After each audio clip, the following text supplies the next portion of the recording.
Let's see. Okay. Alright. Let's go. Let's get this stuff prepared. Well, I sure hope my network works. I sure hope... Oh, God. I sure hope my network, you know, works. And that it doesn't, you know... No, that's not what I want. That's not what I want, thank you very much. I knew it's gonna do this shit. There we go. Yeah, full screen it there, dumbass. Fucking idiot. It's me. I am the idiot.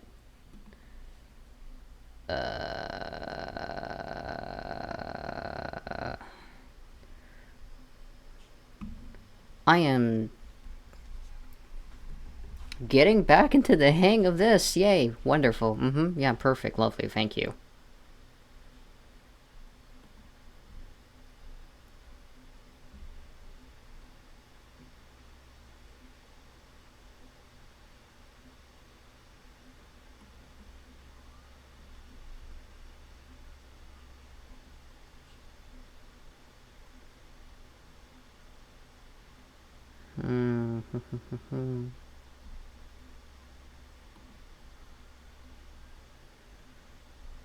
Let's get things prepared.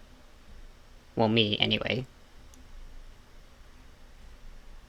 Return.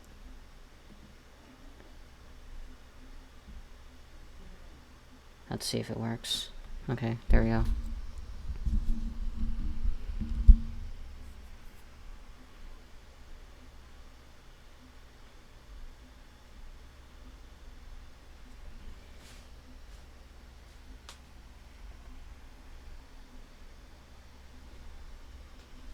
Yeah, so we'll start soon.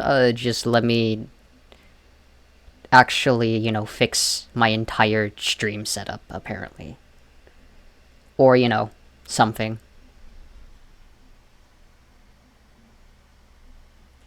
Take a shot.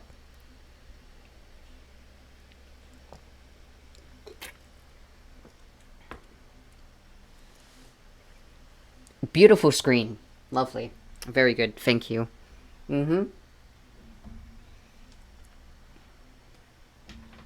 Y'all can sit in silence as I wonder what the fuck is happening with my stream.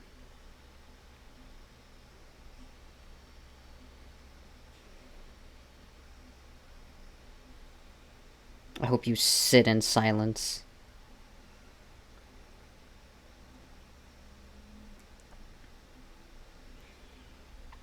Yes, it's beautiful time to drink an energy drink. Yes, of course. Perfect. Like 10 out of 10, honestly.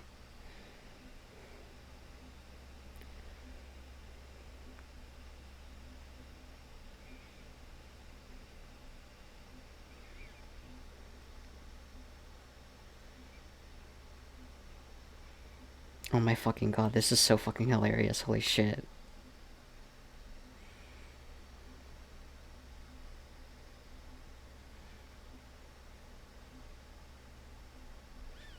At 10 p.m., I'm still not starting.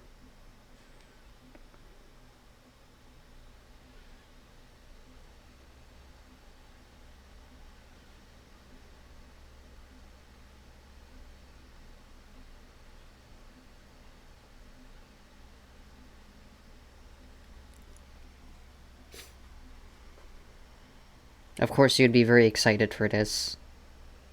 Hopefully, I finish this BL.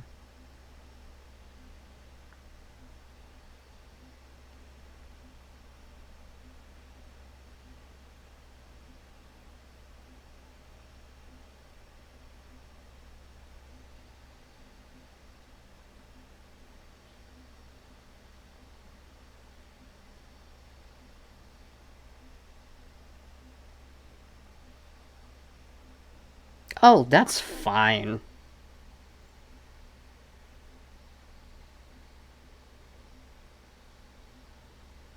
Well, let me just quickly do this.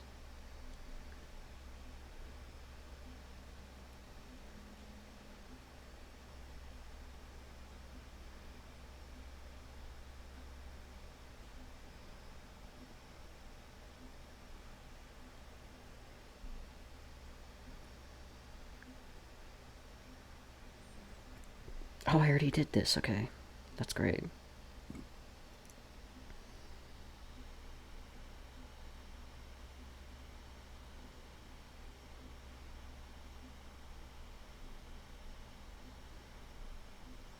And let me just quickly do this before, you know, this is...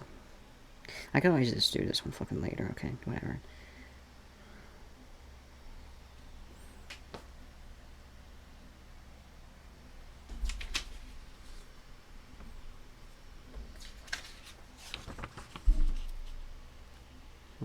Okay.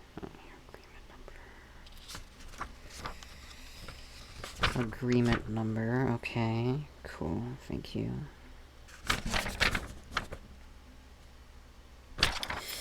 I don't have to record these till 2025.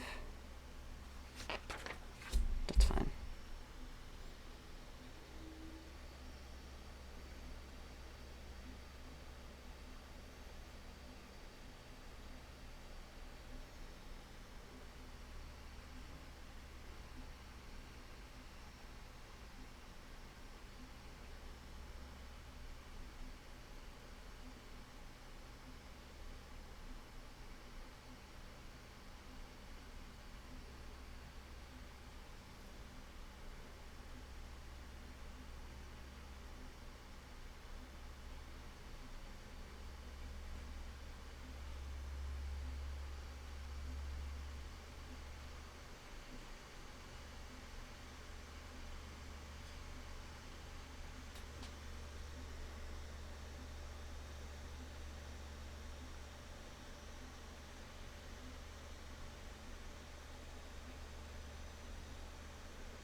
The tuna? It's beautiful, isn't it? It's lovely. It's the best thing ever. 10 out of 10.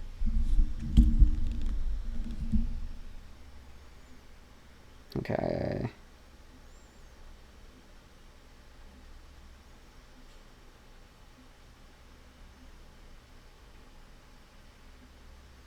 Wow, when did you get new emotes? I mean, you probably have new emotes. Unlike me, who does not watch Twitch under free time.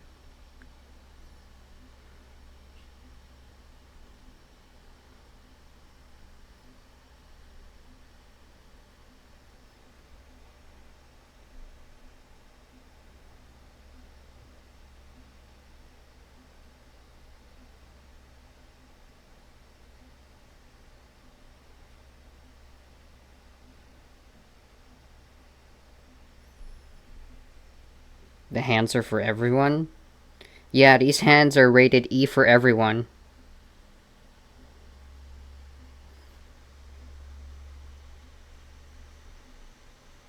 I say that and then I just, like, you know, deck someone. I pull someone out of their tussle and start punching them in the face.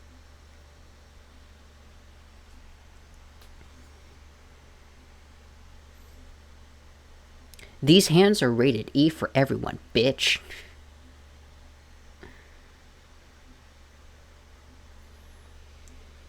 That's...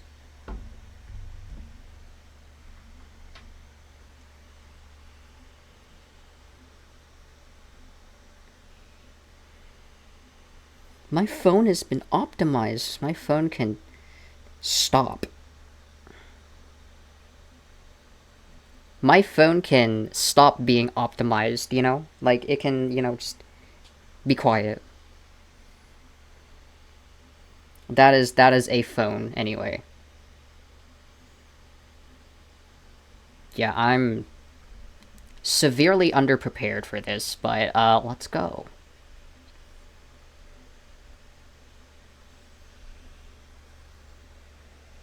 Oh, people! It's GTA in Dark. Hello, you two. I've been on this starting soon screen for a while. I'm almost done.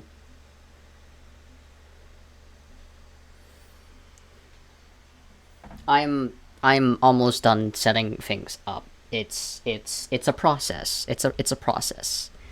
It's something.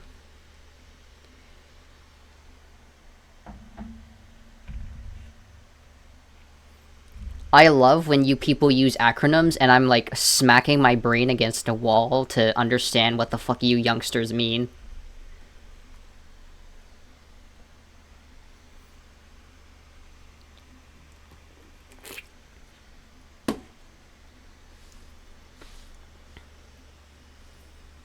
I remember back in high school when I didn't even know what the fuck LOL meant. You ain't that old? GTA. I need to remind you that I did not understand internet slang until I was in 12th grade.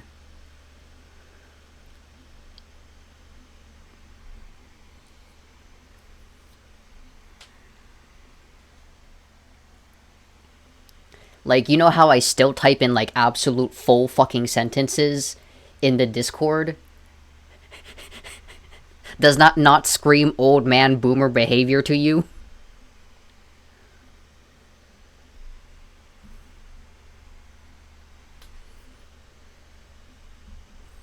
Okay. Okay. Let's see if this works. Okay, let's go switch over here. There we go. There we go. Okay. Who's on here? Let's put good old Honglu here. We love Honglu. Well, I love Honglu. I don't know about you guys, but I love Honglu.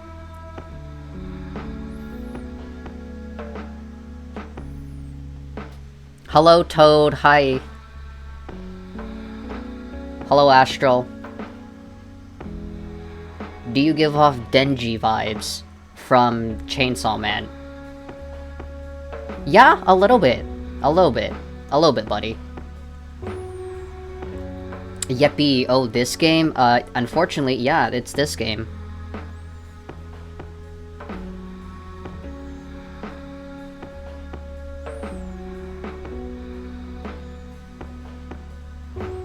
This gosh darn game. Yeah, so it took Steam a while to open this up for some reason. Don't know why.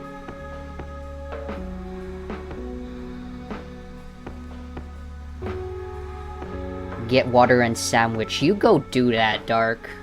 You go do that.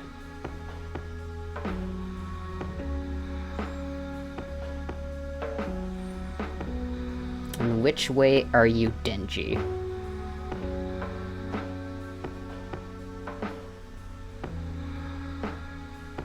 Being unhinged. Being absolutely unhinged, Astral. Love that for you. Continue being unhinged.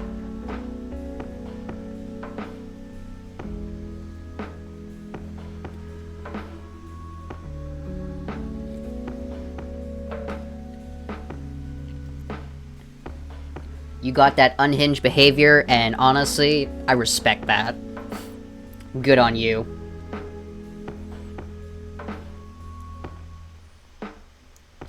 Yeah, Honglu. I might move him. Nah, Honglu can stay there. Honglu's good. I can't wait till, they release. I'm literally alive just to, you know, see that Honglu chapter in Limbus Company. Once they drop it, I'm not gonna shut the fuck up. I'm gonna yap so fucking hard about Red Chamber. It's gonna be fucking wild. I should post that playlist of, the entirety of the 2010 version TV series of The Red Chamber in the Discord. None of you are gonna watch it because it's entirely in Mandarin, but it does have subtitles. I think I have it saved on my YouTube channel or account, whatever the fuck it's called nowadays. Then you're gonna commit Roblox reset. I don't know how to commit Roblox reset, Astro, but thank you. I played Roblox like once and then I haven't touched it ever again. Do it. Oh, you guys wanna see the 2010 TV series of Red Chamber? Okay, bet.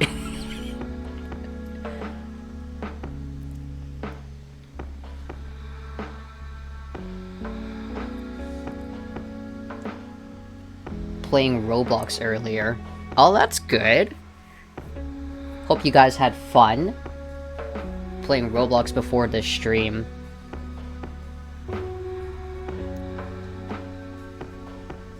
Roblox for hours. That's beautiful.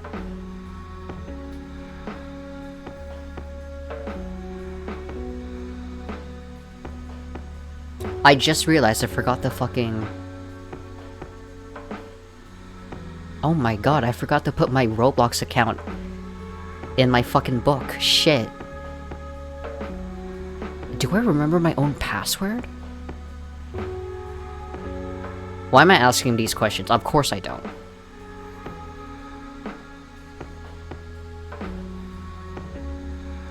Of course I don't remember my own fucking Roblox password. Of course not. I have like 27 passwords to keep track of, and I'm not remembering a single one of them. God. You know what's crazy? I also have a fucking password for blood testing in Canada. Which is crazy.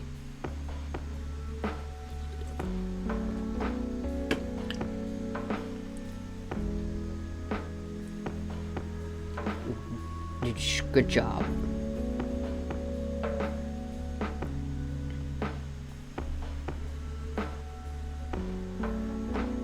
Alright. I remembered how long... Like, why was this demo so surprisingly long? I also forgot what the fuck we checked out.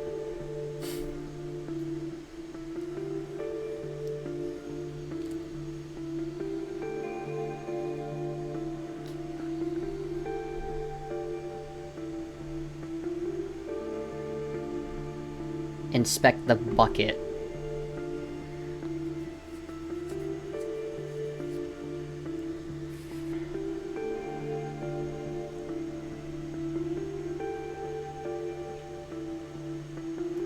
Playing something like The Strongest Battlegrounds, you could probably beat Dark. Training to fight your sister.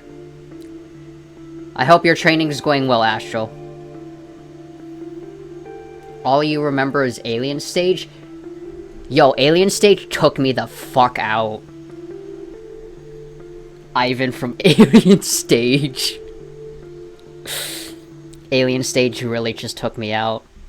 Alright, like, I was seeing that goddamn, like, I was seeing that Alien Stage trending, and I'm like, okay, what the fuck is Alien Stage? So I'm, like, looking and researching, and I'm like, oh, okay, so it's like YouTube videos, okay? So I go on YouTube and I type in Alien Stage, and then, you know, in those next 30 minutes, Alien Stage changed my brain chemistry for good, and now I'm never the same person ever again.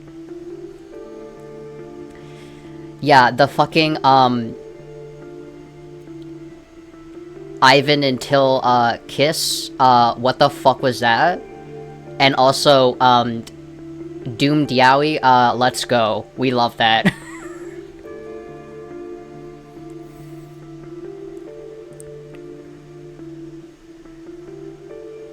We absolutely love Doom Diawi. Why? Wow. Like, and then I was like, immediately, like, I think it was like at like 1 AM, and I'm just like, okay, I need to fucking tell Habo to watch this shit right now, immediately. And unsurprisingly, Habo is definitely up at 1 a.m. And it took her a bit to watch Alien Stage, but, you know. What are you typing in the chat now, Astral? Is that Cantonese or Mandarin?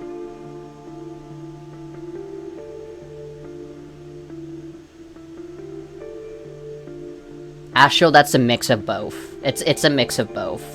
When I'm gonna say this in the most gentlest way possible, Astral. Cantonese and Mandarin share a lot of the same letters. Because Cantonese is kind of the birth child of Mandarin. I'm not joking with that. That's kind of it, yeah. Like how Mandarin has 4 pronunciations, and then Cantonese just a fucking slang, so it's like 9 fucking pronunciations for like 1 word, and you're just like, oh, okay, yeah, so... Annoying and rice are like the same sound. And also, Astral, that's clearly Korean.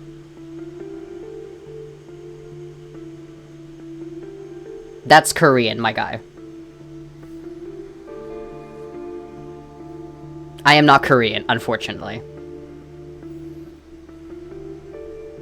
Do not question why I know how to recognize that. Anyway, what am I supposed to look at? Dubious bucket?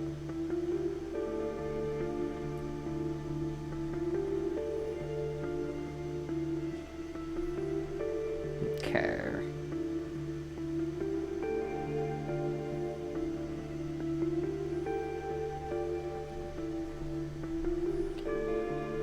Could you learn Korean? I could learn Korean. But unfortunately, I need to, do my job, pay my bills, and basically survive, so I don't have the time to learn Korean. If for some reason I can, you know, stream as a full-time job, I would probably do it. But unfortunately, that's not very possible, so... Also... I think I would go a little insane if I had to focus on streaming as my only thing to do. My ADHD would go crazy. Which is why I'm gonna become a marine mechanic. Yeah, I love to work on, you know, boats, of course. Anyway, let's go and do this shit. Is that Cantonese? That's not Cantonese, Astral. That's... What the fuck was that? What is that? Also, I'm not the most fluent in reading Cantonese. I'm fluent in speaking Cantonese, okay? Oh, okay. Okay, alright, cool. Now that's... Okay, I recognize those letters, okay. Yeah, that's Cantonese, Astral. There you go, that's Cantonese. I recognize some of the words. I'm not fluent in, like, reading Cantonese. I know how to speak advanced Cantonese, okay?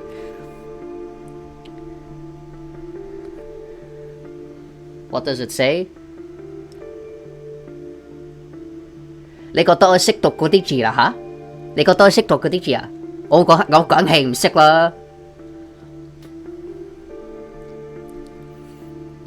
你真麻煩啦吓？你覺得我識啲嘢啊？我梗係唔識啦 ，OK？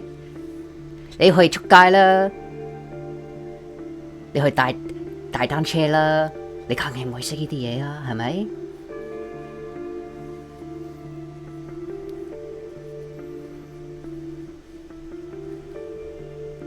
我梗係知道你打咗嗰啲字入邊喺嗰度都唔係 chân quả le. What does it mean? Whatever the fuck you typed, that's in complete nonsense.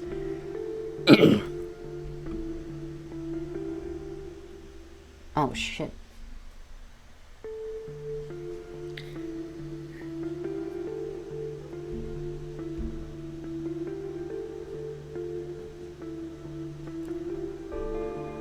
Okay, bed. That's another bucket. Bedside table. Ball and chain. Wow. 2 metal balls hung from the ceiling motionlessly without even a breeze to see them sway. That's funny.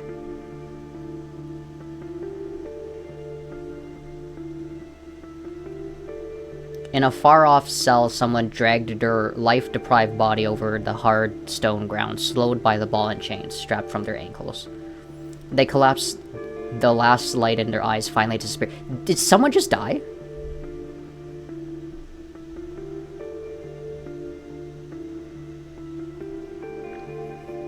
In Google Translate means mountain wood girl. What in the fucking world? What the fuck is face emoji?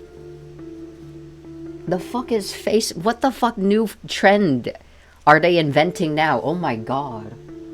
Or is this something that's already been around and I'm just missing out? Fucking face emoji, what the fuck?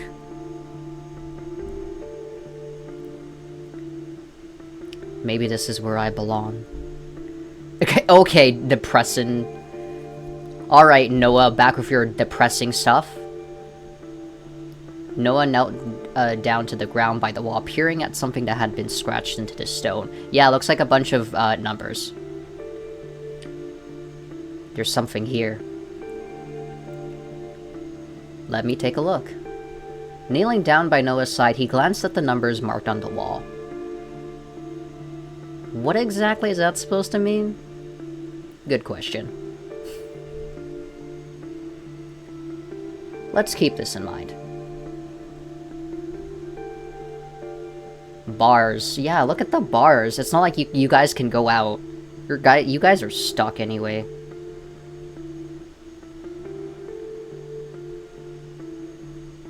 Outside the bars, various voices could be heard. Some were barely more than whispers, fleeing words never to be discovered. Others were screams and shouts, the sound of those never to be released, begging for freedom. Okay. Right, I forgot that these guys were in prison. Even if these people aren't real, this isn't right. Unless you feel like staying here with them, we need to get out of here. That's all well and good to say, but there's a fixed set of bars stopping us from leaving. Oi, be quiet in there. A guard walked past, bashing the hilt of his sword against the metal bars. Noah in pain jumped back in surprise. Seeing someone with a sword wasn't on my bingo card for the day. Just outside the bars, the keys hung on a hook by a rope out of reach. The rope trailed down the group, begging to be pulled on.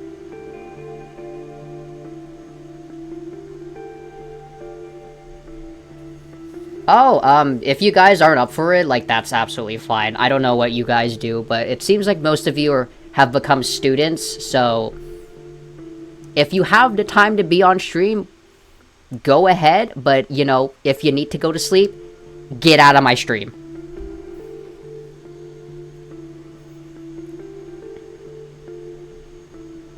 It's entirely up to you, honestly, like, I'm completely fine voicing an entire thing myself.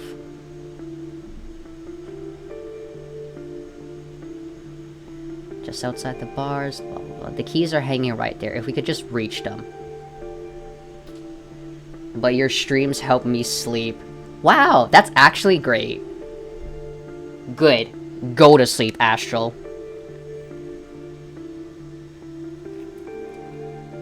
Maybe just like a little hee-ho stream. Thank you, Dark! To hear your Pookie's voice. I hope that's directed to Dark and not me, Astral. I sincerely hope that's directed to Dark and not me.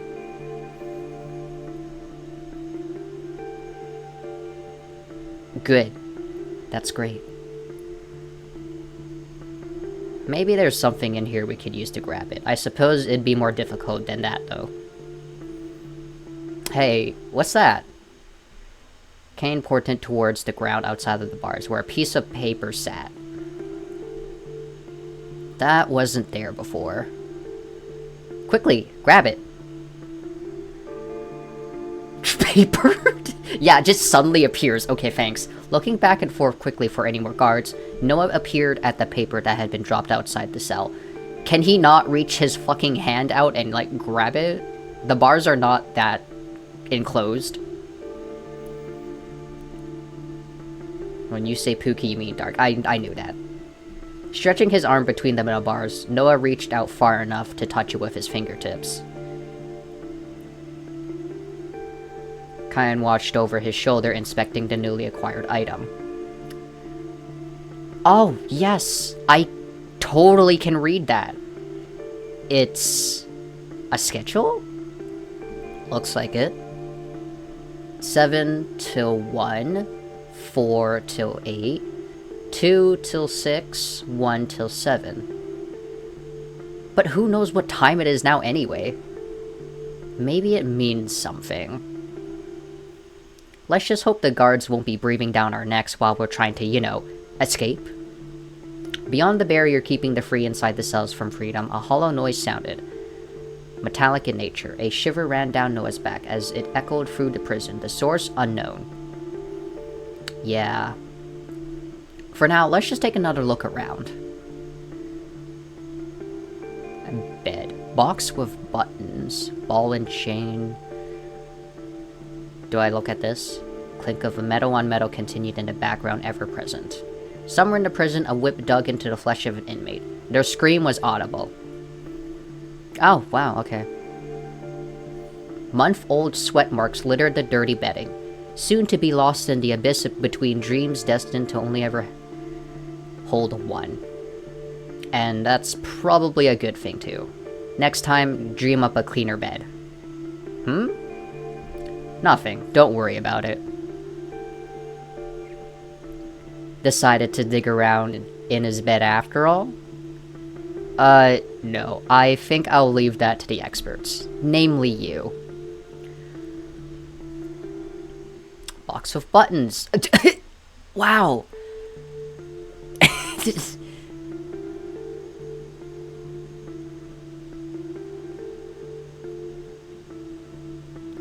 Yeah. You can turn... Thank you, I love these hints. Wow, that's so good. Reset puzzle. Close, like... Can I... Okay.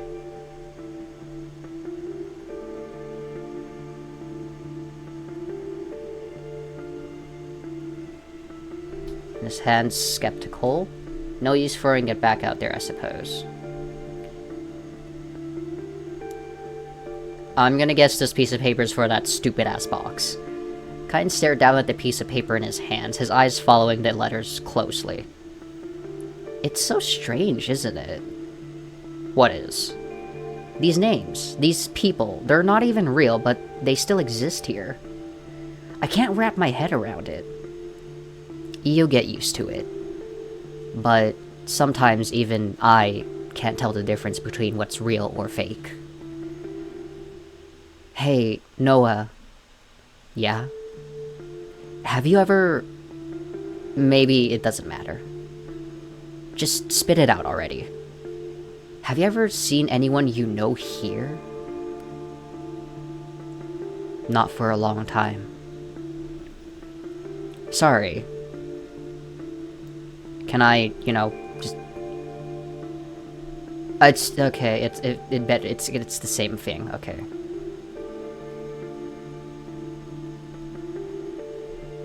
Alright, like, what do you... Sitting down the guard's schedule on the bedside table, Noah glanced around the room. This dream really does suck. Of all the ones to be forced into... I thought you said they were all bad. They are, but this one is particularly bad. Why are we in jail? So, recap. Recap, okay? Protagonist, named Noah has the ability to, somehow enter people's dreams, which is whack. And there has been mysterious, deaths happening around the city where people are, like, dying.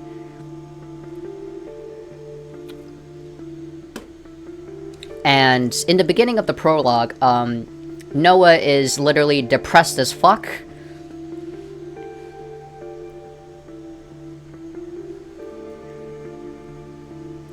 Enter people's dreams after his gay friend he has feeling for dies. Yeah, that's basically it.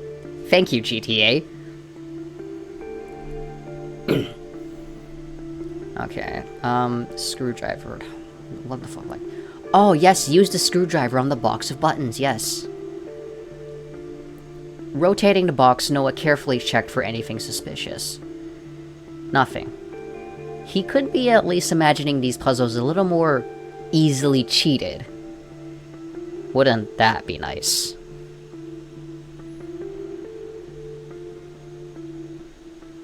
Bed. Disassemble the bed. I doubt he would have anything hidden. I doubt he would have hidden anything within the bed frame. Probably not worth taking it apart. Well, if we get stuck, we could always try it. Let's keep it as a last resort. I really don't want to touch that thing. How the ball and chain?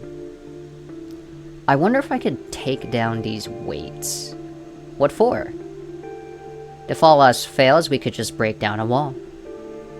Let's leave that as a last resort. I don't want you to hurt yourself. Let's see. Maybe to schedule... Let's go. What now? Nothing. It's just a hunch, but... I feel like these numbers are related to the ones on this schedule. You think so? How? I haven't worked out that part yet. Oh my god, I'm about to go...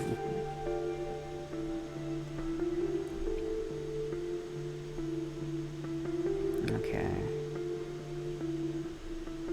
Ah yes, dubious bucket.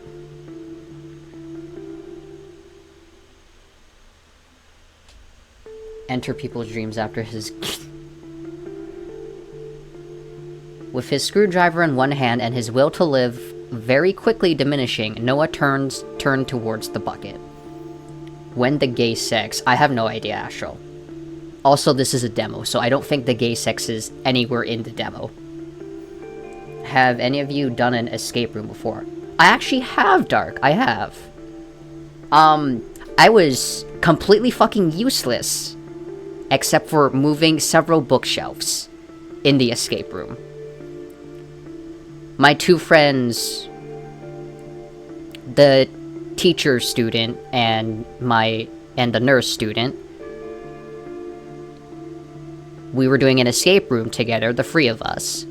And they were the brains of the operation. I was just the guy who moved a bunch of furniture around. Played those types of game before on Flash.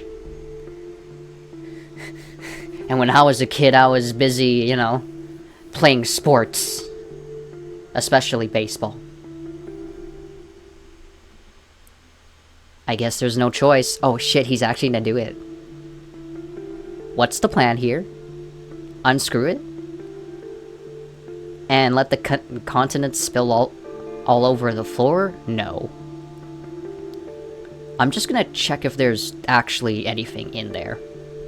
The screwdriver dipped into the murky liquid deeper and deeper until it hit something with a soft tongue.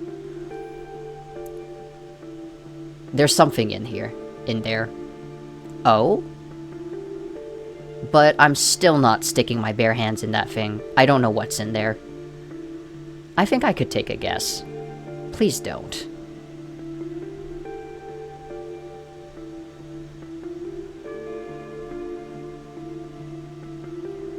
Okay. Block buttons, nothing. I wonder if I could just force the jar open. Here, let me have a try. Kyne quickly took the screwdriver and went to work, but no matter how much he tried it, it refused to budge. Jesus, what's this jar made out of? I suppose he dreamed up a specific way to open it. Nothing else will work.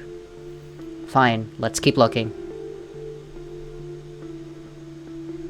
Bars. The sound of gentle dripping came from somewhere down the corridor, from some far-off corner of the prison. Whether it was water or something, no one would ever know. Noah stared at the screwdriver in his hand, feeling the weight in his palm. What are you thinking?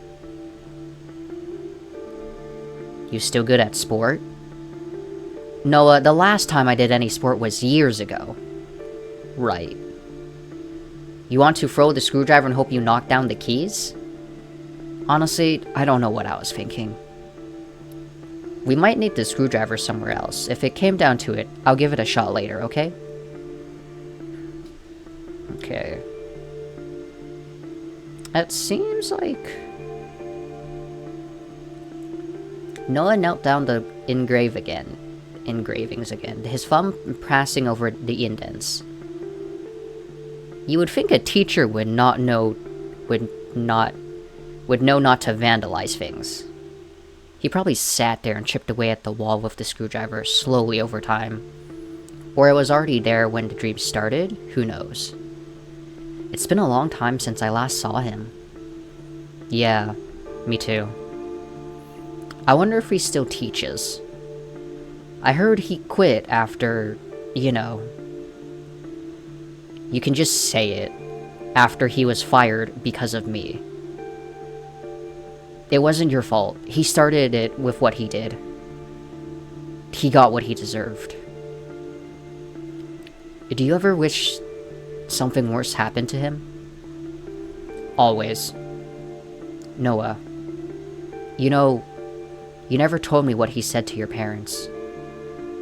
It doesn't matter anymore. Picture it, the key being in there. We do all this and the key is just in there. The bucket, wow. That'd be funny. Let's do that.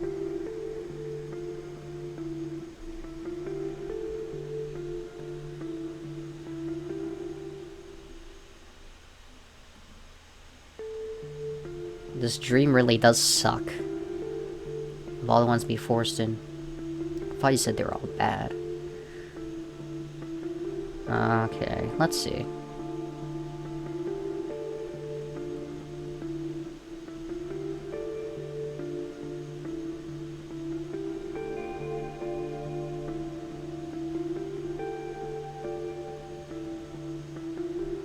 Damn. I may be stupid.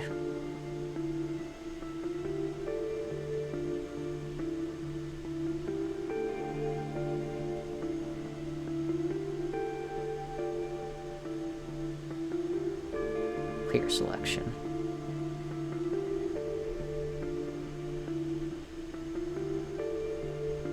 I actually think I may be fucking stupid.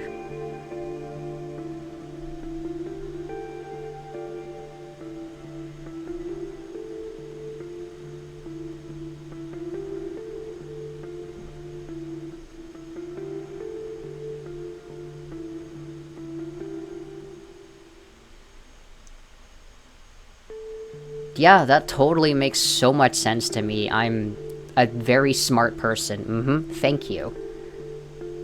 Thing is, can I, like, you know, look at the schedule itself? Okay, thank you. Schedule that was dropped outside the prison bars. It reads William, Edward, Henry, and Ralph. The numbers seem important. That's, oh gosh, wow, they seem so important. Yeah.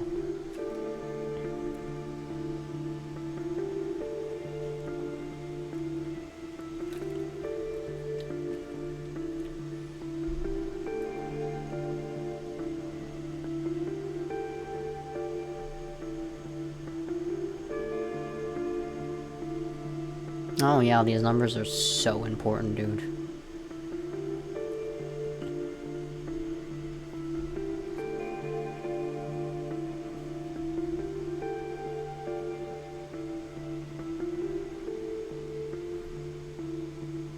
Ball and chains.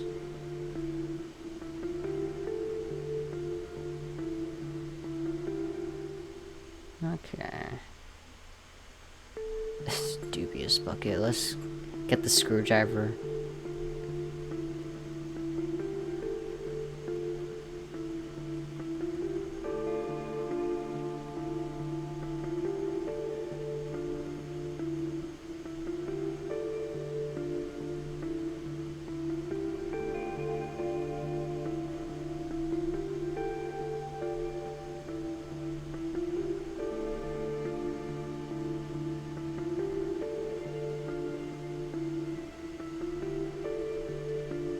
Oh my god.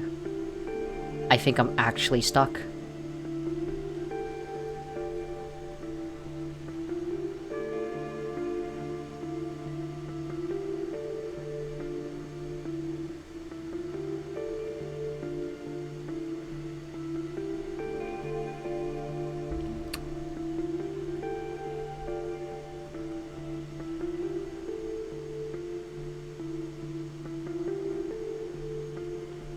Look at the schedule again. I'm gonna write this down. I'm so good at these escape room things, of course. I love this. Me, a smart person? Never, actually.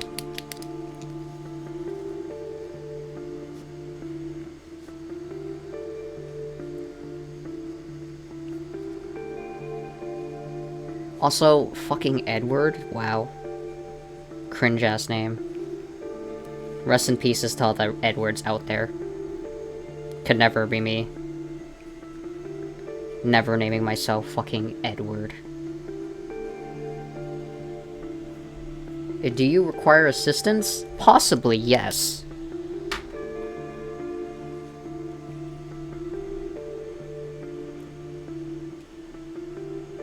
Yeah, you're like Vincent Fang.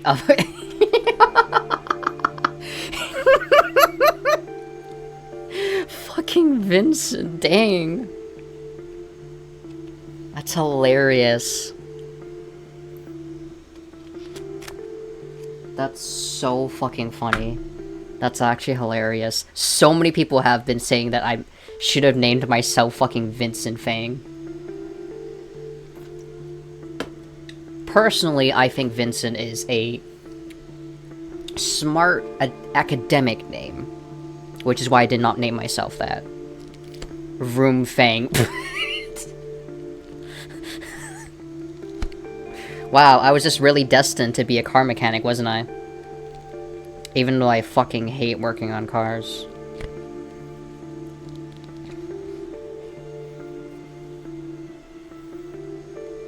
Yeah, Victor. Yeah, wow, you actually knew my name. Damn.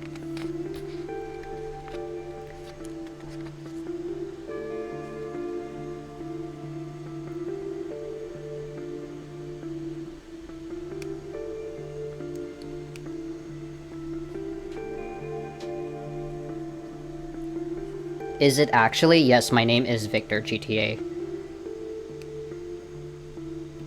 Hasn't been legalized yet because, you know, I love paying my government $138 for that shit. Also, I'm trying to get all my files intact before that actually does happen in real life. But it'll come to fruition, it'll get there.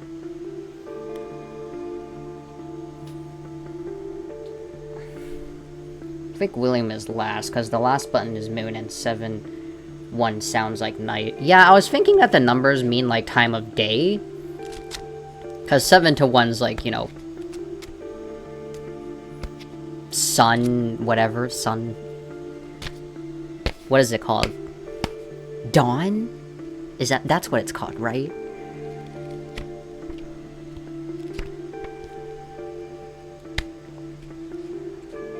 And 4 to 8 is what, the afternoon?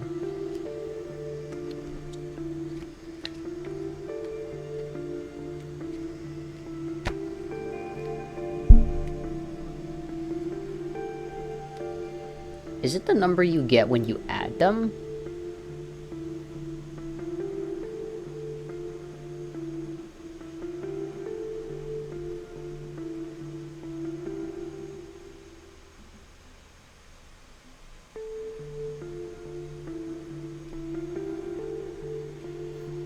Yeah, it seems like the schedule and these numbers are related, but, you know.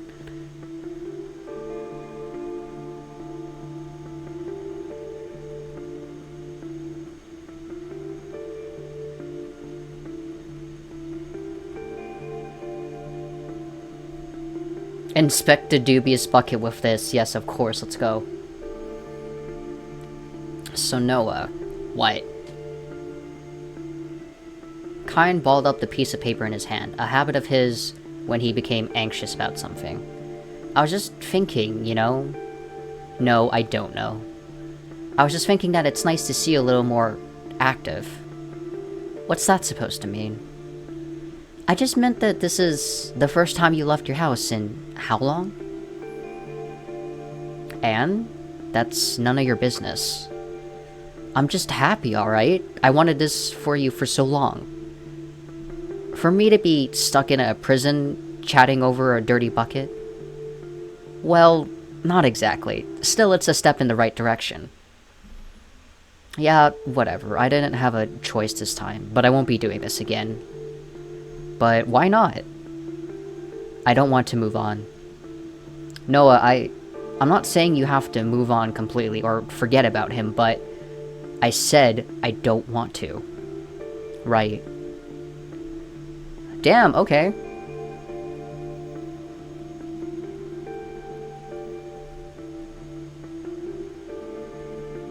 Okay, that didn't really activate anything fucking new, which is very sad.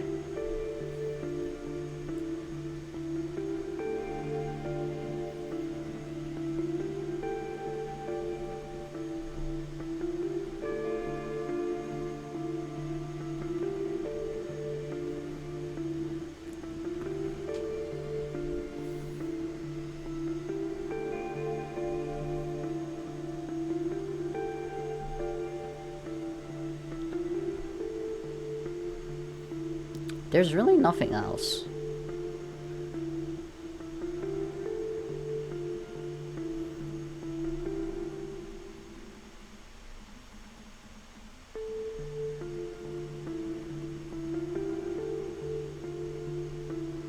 Okay, I'm gonna clear that section, and I'm just gonna, you know...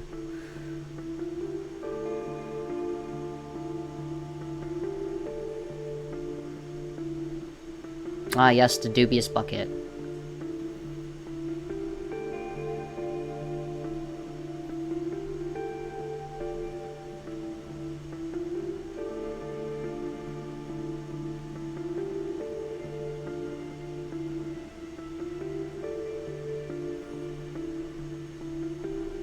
Something to do with the schedule.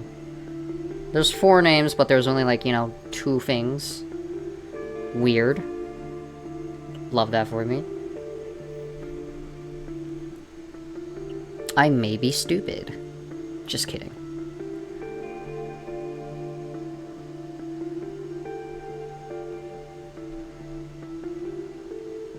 Thinking the box is missing a button. Yeah, it does look like it's missing a button.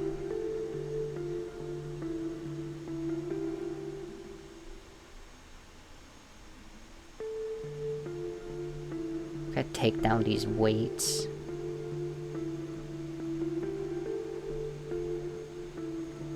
Please.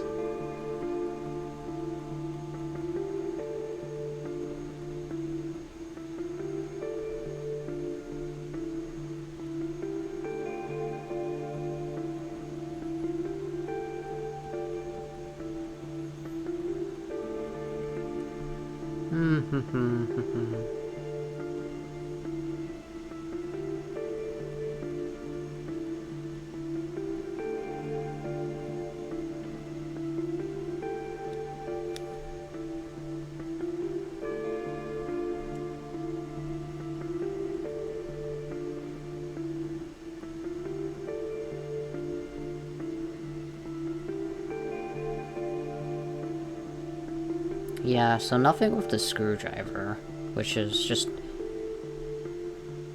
terrible.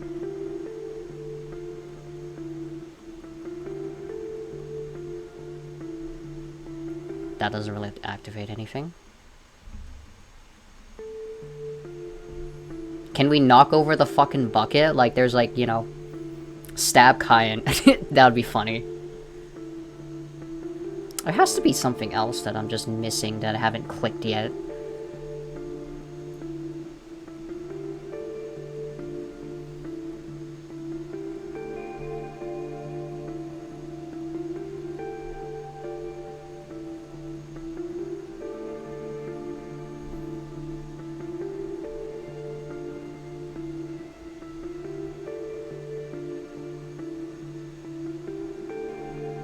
Can we, you know, break apart the bed frame?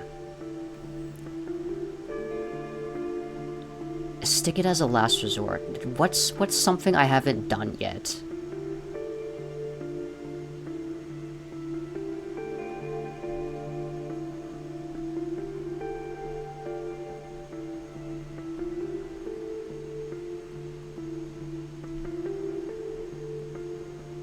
Yeah, because it doesn't really, like, you know...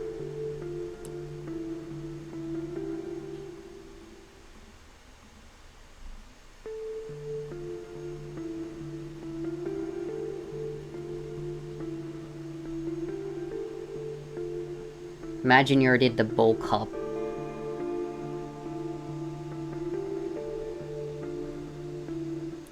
Bowl light cup?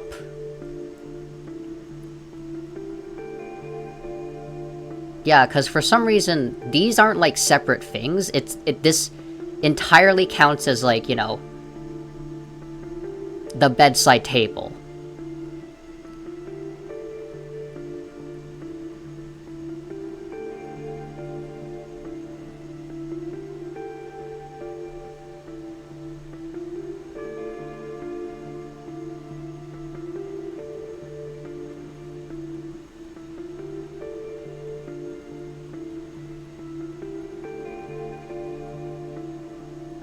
There's, like, nothing on the bed here.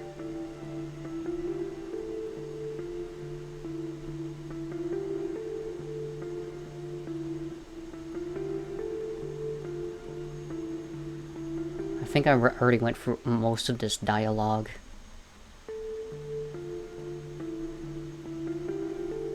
What am I not activating?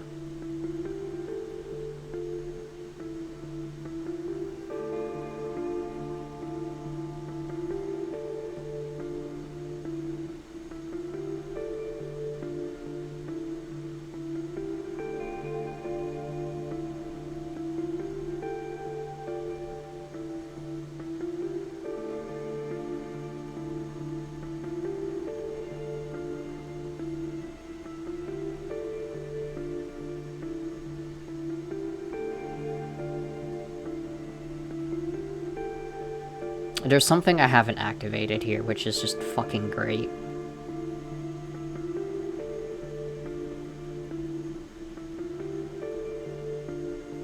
That... The bar...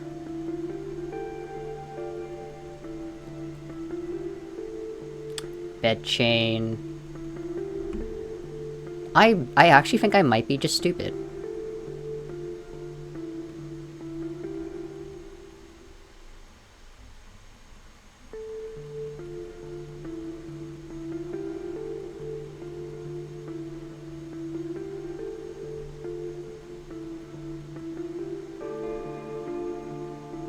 Yeah, that doesn't count as anything, it just goes as fucking bars.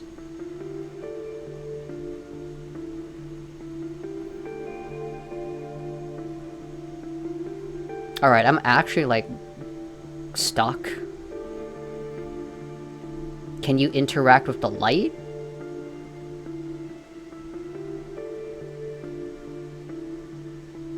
The light counts as a bedside table. Did you click hint? Let me show you what the hint is, though. Hint, you can find the directions you're meant to turn the hexagons in the drawer. I fucking... You gotta be kidding me.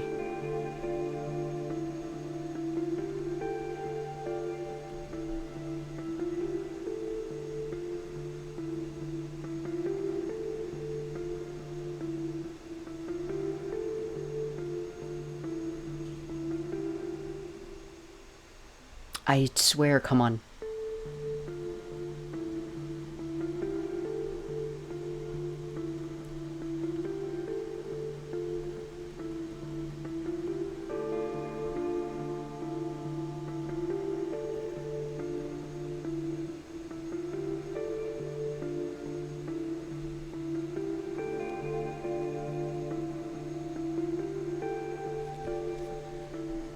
Oh my god, I'm actually gonna go insane.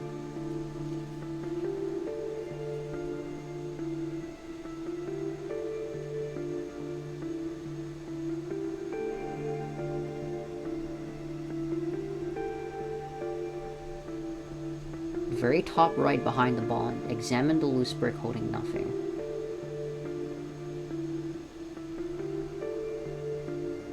I think I'm gonna go insane.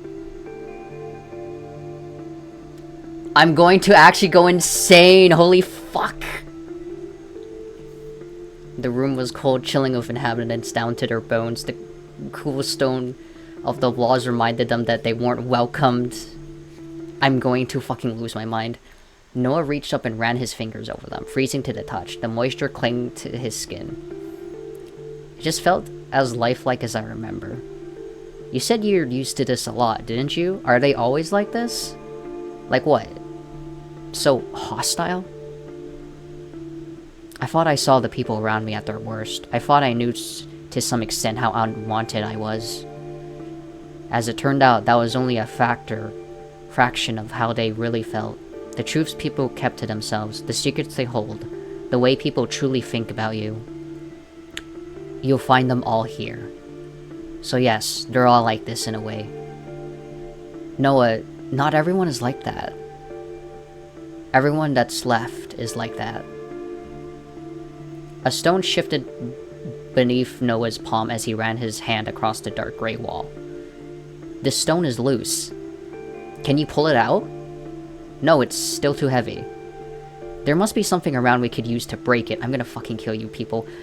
Let's keep looking. Alright, and Noah, I would never do anything to hurt you. You know that. Yeah, maybe. I'm actually going to, like, literally go insane.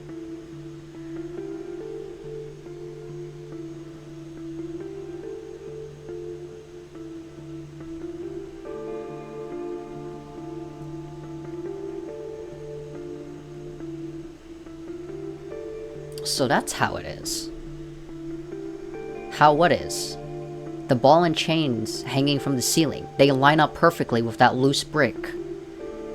Nice job, I haven't noticed it. Let's give it a go. With some effort, Noah pulled the heavy ball back as far as he could and let it go. It sailed through the air before crashing into the brick, smashing it to pieces. Good job. Thanks. Initially excited, Noah frowned to himself before he composed his face. I mean, it's no big deal. We just gotta get out of here. You still did a good job. There's nothing wrong with being happy about it. This isn't the place to be happy. There's nothing wrong with happiness. Yeah, so I'm gonna go and, like, literally, like, maybe shoot myself. With precision, Noah raised the screwdriver into the 4 screws in the corner of the grates, quickly removing it from the wall. I knew that screwdriver would come in useful eventually. Stab self with screwdriver. Yes, that's what I'm gonna do. Oh my god. Zero attention to detail. Also, my light is in the fucking way. So it's like glaring at the top of my screen. I can't see shit. But what's this behind the grate?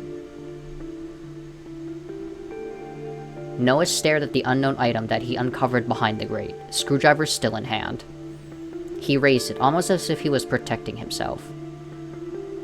Let's take a look at it before you try to take it to bits with that, alright? Right.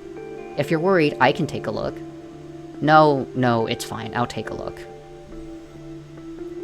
Clear selection. Okay, just look at the strange box. Noah and Cain approached the hole in the wall to find a small square box. Tentatively, Noah reached out and picked it up. He turned it around in his grasp. There didn't seem to be anything noteworthy on its surface except for the 4 unmarked buttons on the front. What's this supposed to be? Good question. He pressed a few of the buttons, but nothing eventful happened. Do you think we have to press them in the right order? Probably. Nothing's easy. How are we meant to guess? It could be anything. There should be a clue somewhere in the room. That's how dreams usually work. Hopefully. Kai nodded in response, his eyes caught on the small box. Or we could try to smash it? And if it has something breakable in it? Right, well I'm sure we have half a brain between us. We can work it out. Speak for yourself. I'm about to fucking smash it, dude.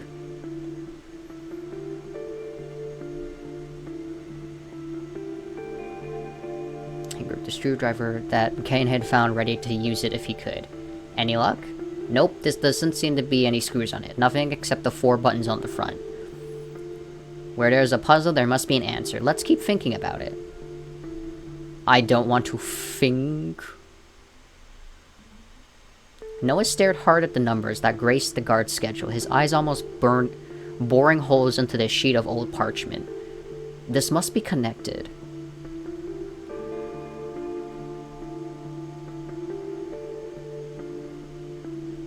What now? Nothing. It's just a hunch, but I feel like these numbers are related to the one on the schedule.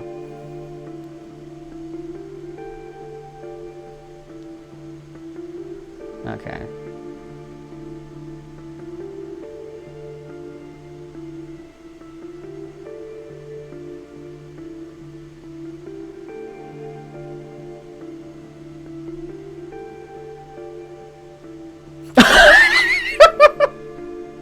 No way, okay.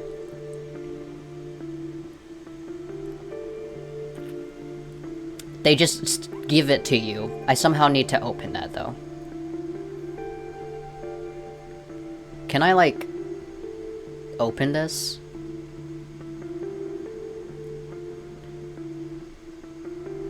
No. Connect it, dude.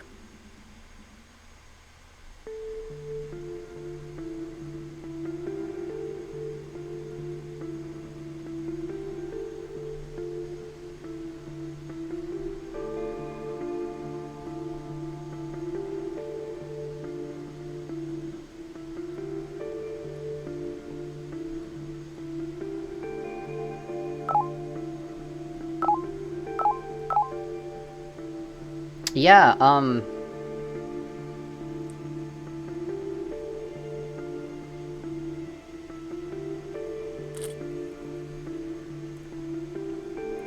numbers on the schedule to find the unlock code.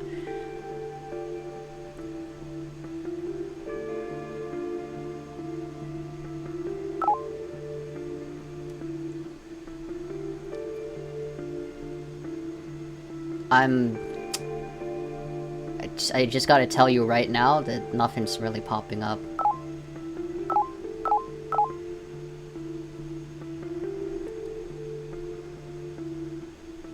Which is kind of weird.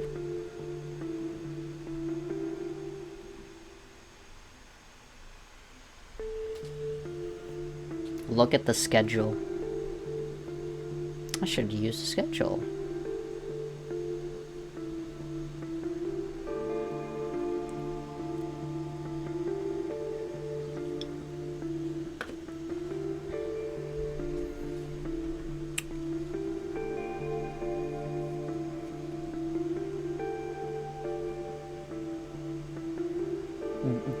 My guy, it is connected. Oh my god.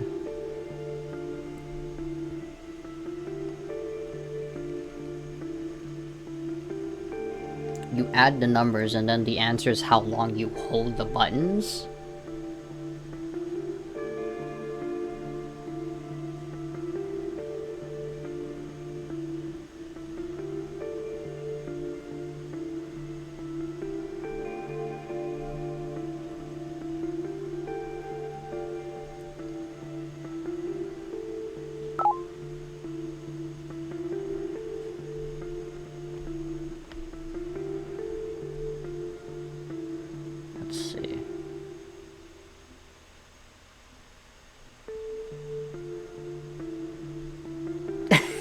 That'd be really funny. Click the buttons in the order shown below. Okay, let's just scribble that down. That's entirely fucking weird.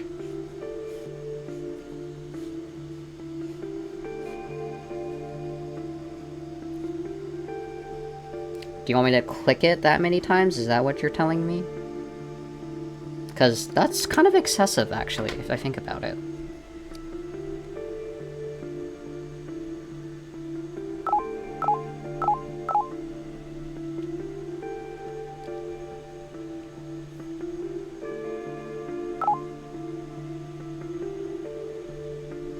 No way you have to click the buttons like that many amount of fucking times. That's kind of weird, to be honest, actually.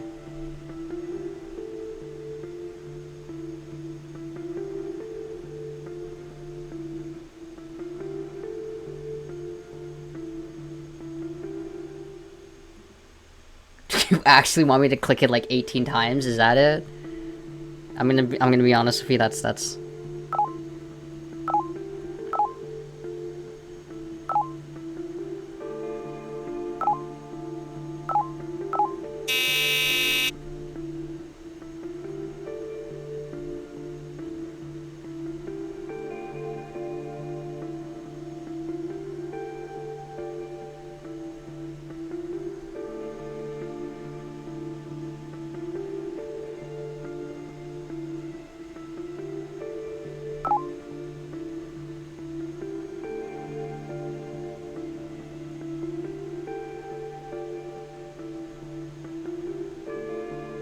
It's the order because it's an 8-digit code.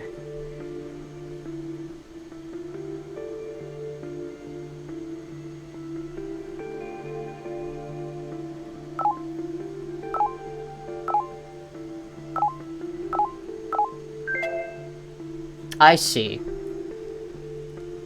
I see. It's a fucking it's an 8-digit code. Okay, I see. I got it now. The box in Noah's hand dinged lightly before the box opened, revealing what was inside. A key? A key? This is too easy, though. Way too easy. Speak for your fucking self. I struggled? How the fuck did I even, like, get past the fucking first floor of goddamn Mimic Logic? What the fuck? Jesus Christ, I was actually that fucking stupid. Holy fuck.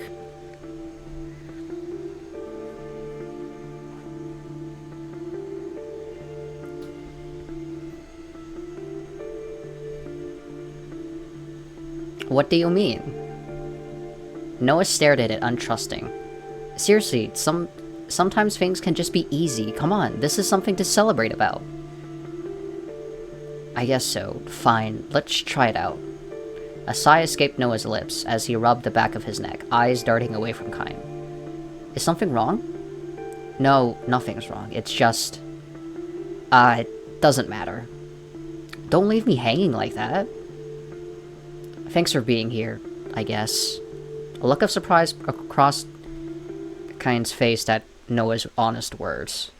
Well, it's not like I had much choice, but I'll come with you anytime. I'd just rather never come back here, to be honest. Yeah, me too. I think this is probably the most you've spoken to me in years, you know? Sorry. I got a fucking key. Unlock this shit. Noah and Kine rushed towards the locked door, their palms sweaty. Noah raised the key towards the keyhole, his hands shaking. Damn it. What kind of sick joke is it to imagine a key in a locked room that doesn't unlock the door? I knew it couldn't be that easy. Fuck. After all this time, he's still messing up my life. Don't panic yet, okay? We'll be alright. There's another way out. I'm sure of it. I wish I could share your optimism. Leave it to me. I'm always the brighter one out of the two of us anyway.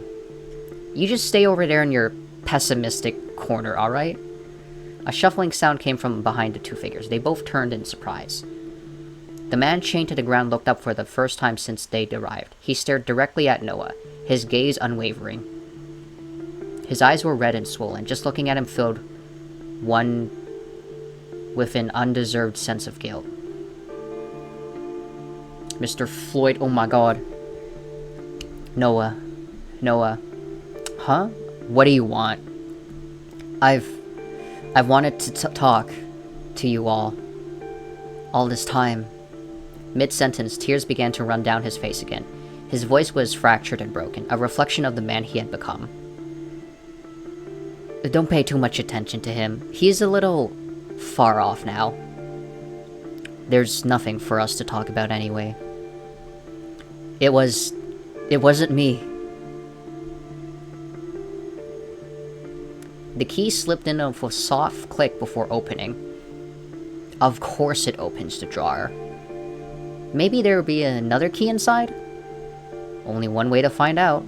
With a creaking hollow sound, the jar opened. The inside was bare except for... gloves? Really? What is it? Well...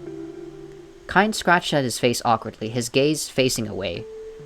Noah followed his line of sight until it landed on something he wanted to ignore. Fantastic. Wait, what's that? Looking down, Noah noticed something else. Something scratched into the wood. Let's take a closer look at that.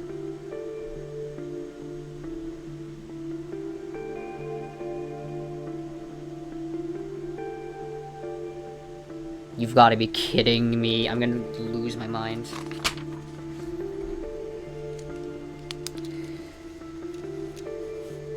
Yeah, give me puzzles. Yeah, just give me puzzles.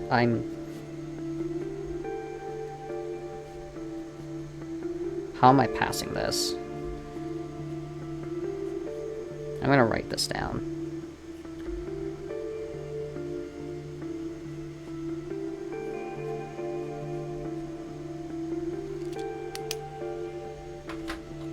War flashbacks to Mimic Logic. What do you think this is supposed to mean? Well, that's a good question. Well, whatever we can work with right now or not, I think this is probably important. Helpful.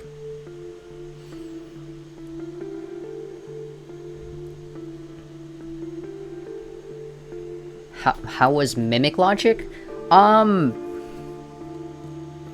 Stressed me out. Stressful. Because it required reading. And thinking. A brain logic. And I'd like to think I did okay, but I think I just did average, honestly. I mean, I made it to, like, floor, I don't know, 15-ish. Until, like, they were like, oh, there's now gonna be 2 mimics. And then I'm just like, oh shit, okay, fine, there's gonna be 2 mimics, okay, whatever.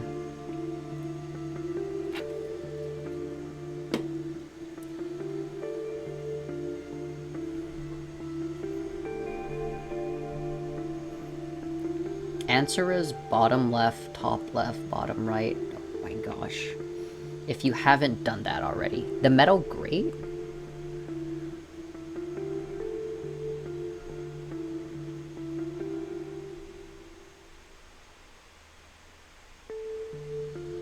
I don't think I've done that. I will come back to that. I can't believe I'm doing this. The offer still stands if you want me to give it a go instead. No, I can at least do this much for myself. There's nothing wrong with depending on me. With a slight frown, Noah discarded any response he had for Kyne and dipped his hand into the bucket. So? Slowly, as if he was scared to find out exactly what he had just grabbed hold of, he pulled the object in sight. A bottle. The glass was darkened and dirty, hiding whatever was inside it. Kyne leant in closer as the cork was removed. Noah flipped the bottle over, letting the contents fall onto the rock ground with a clack. Facing upward from the ground was a tiny hexagon with a crescent moon design. Not what I was expecting, honestly. This better have been worth sticking my hand in that filth for. That bucket was only used for a ceiling leak. It's just been sitting there for a while. Looks like he got all worked up for nothing, hey?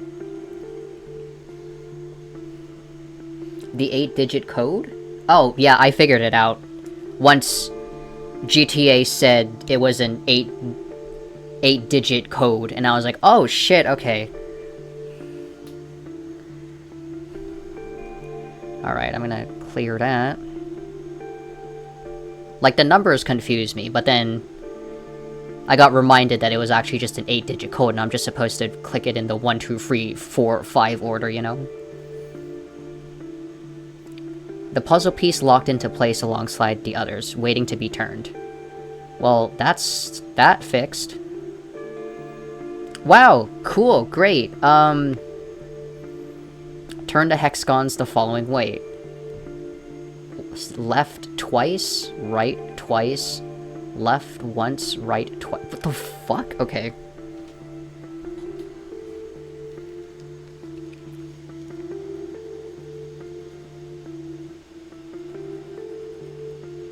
Oh, okay, okay. Wait. I have this written down. Okay, whatever. Okay, so left twice. Right, two. This way.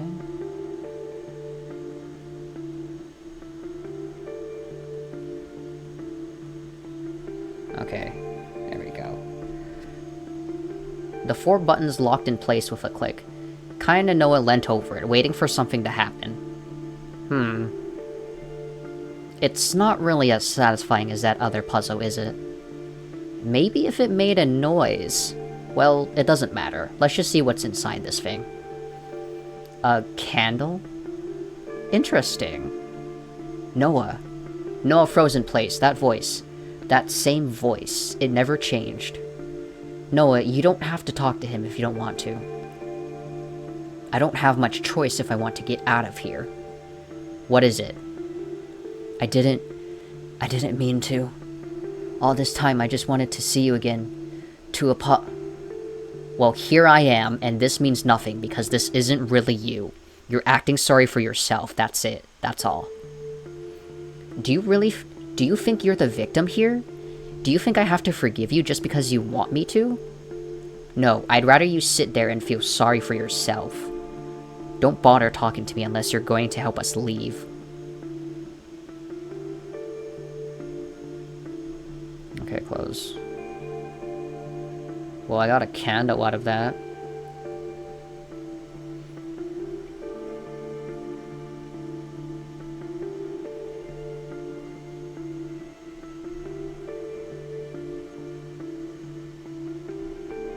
The man chained to the wall shuffled in place.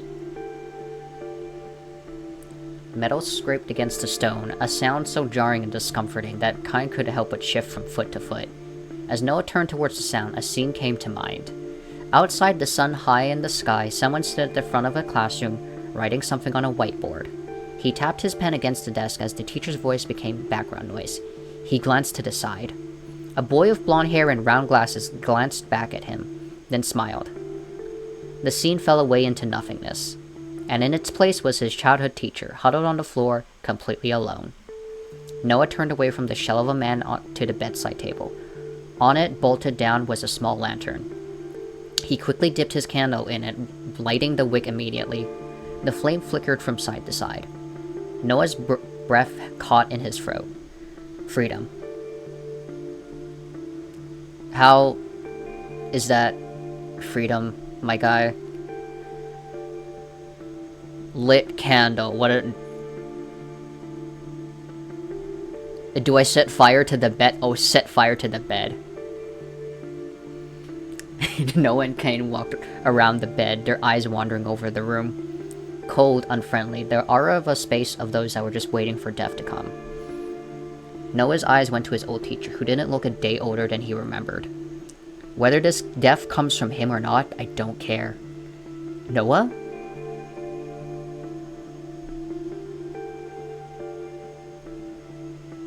Nothing else remained on the table. It has already given its freedom away, like many others in this dream.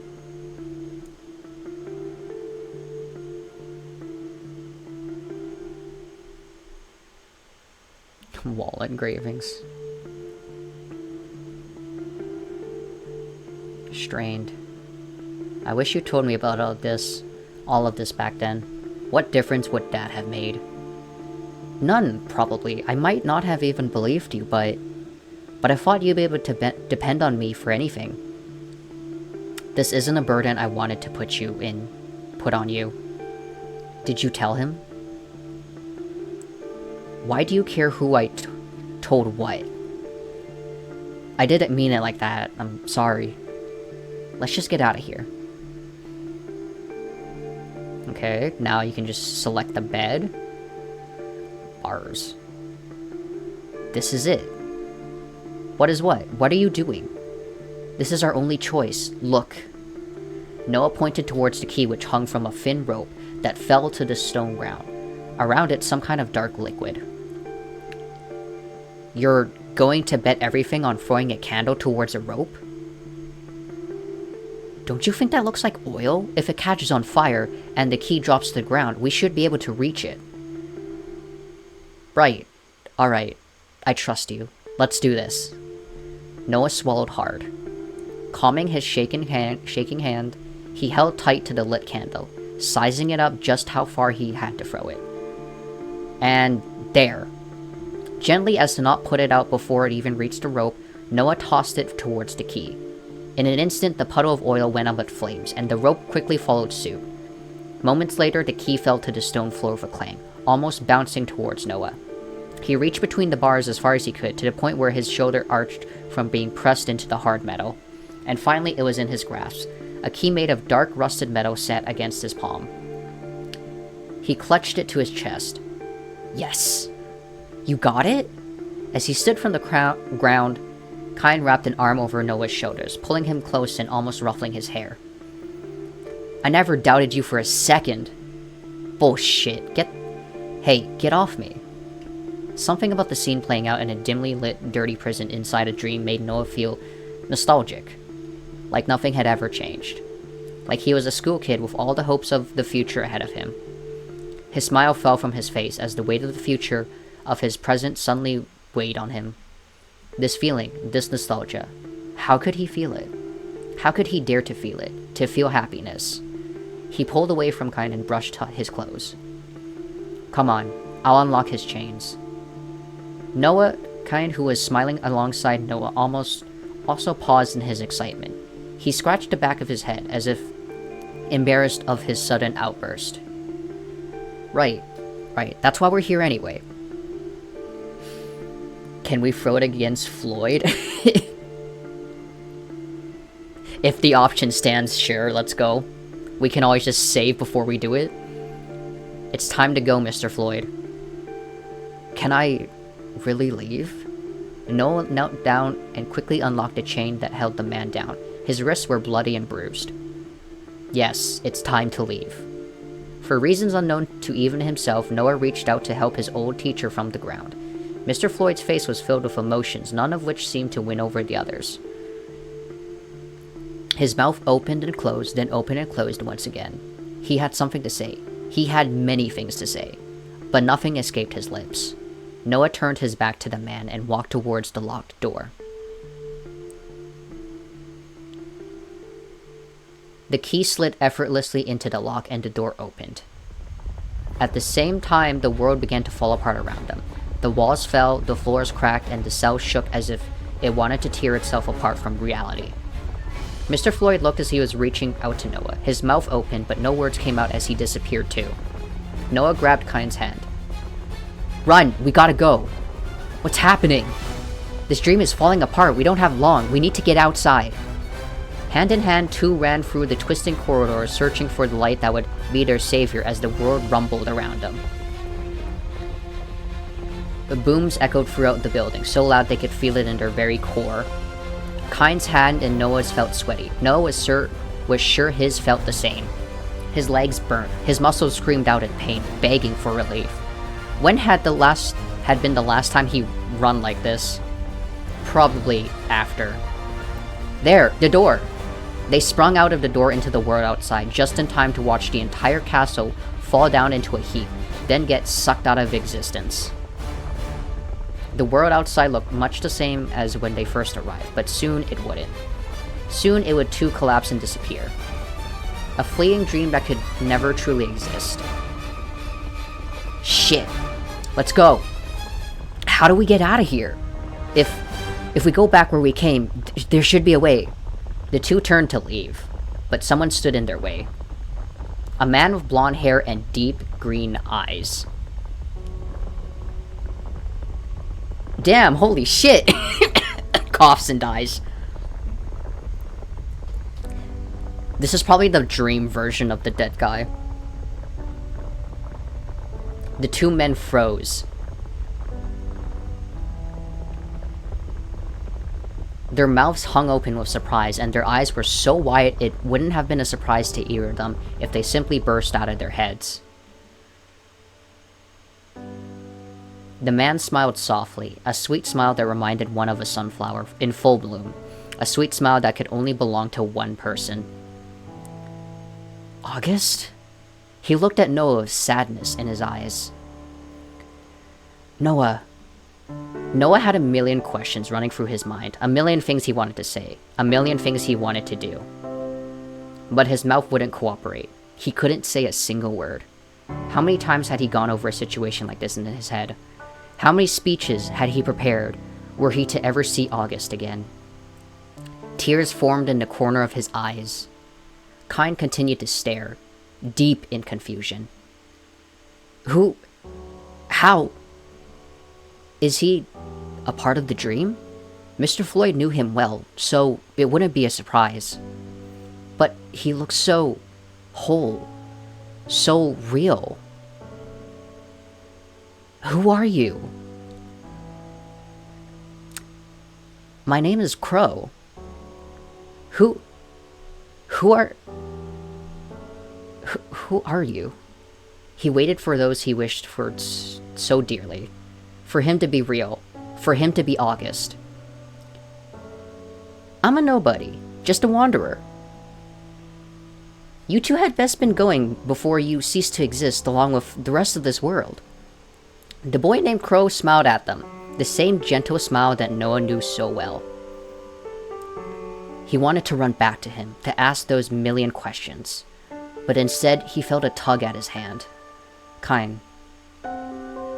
Noah, we have to go. But when Noah looked back, he was gone. Just before the world turned in on itself, Kyne and Noah escaped. Woo! The same falling feeling, the same fear deep in his stomach. And then he was back. Back home in a reality where he was alone. Oh, wow, yeah, we're back here. When Noah opened his eyes, he was once again in his house, sitting in front of his... I forgot.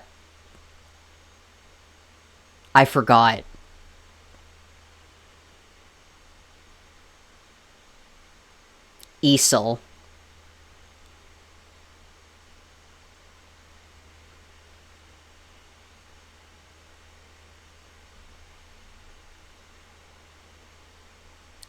Is it Easel or Essel?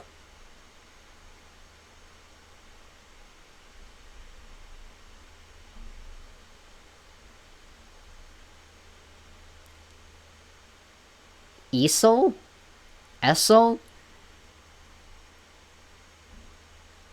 Chevron Esso? Fighting you. Number 1? Okay. Easel? And Esso. Which one is it? It's probably Easel.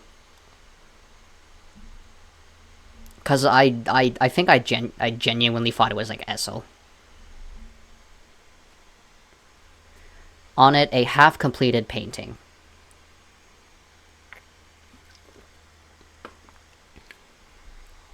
Yes, what is it, Hey Belle? What is it? Would you like me to say Essel again? Would you like me to say Essel? Because you know what? They could have named this, you know, a much better name that's easier. You know? Like, a canvas? Instead of whatever the fucking Essel is? Like, why does the English language enjoy making entirely new fucking things? I hope you're getting damage from me mispronouncing your favorite art words. I hope it makes you, stay awake at night. Or more so, that it spites you so much, you go to sleep.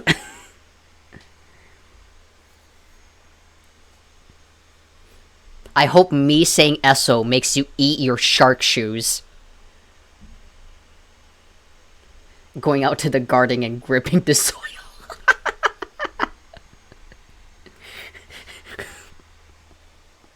I hope this pisses you off enough that you go and, collapse on the garden and start eating the grass.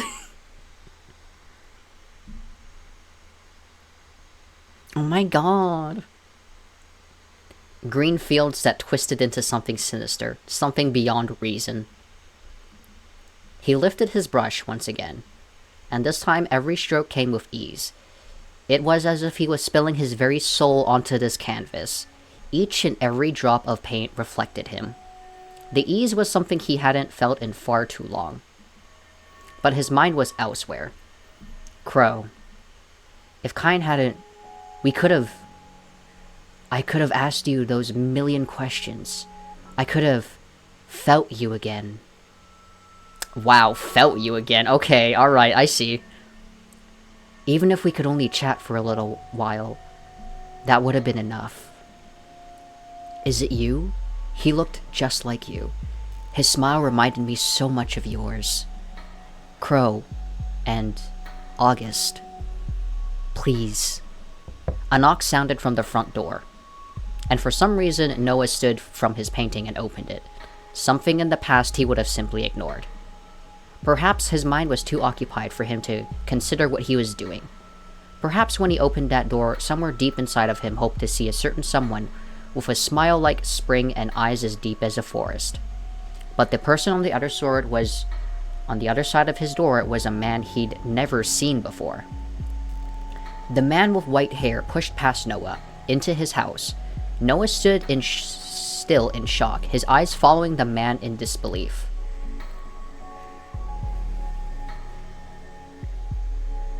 Oh my fucking god. He kicked over a few canvases from a forgotten couch in the corner of the room and sat down, making himself at home. Neurons activation. The Ivan dude.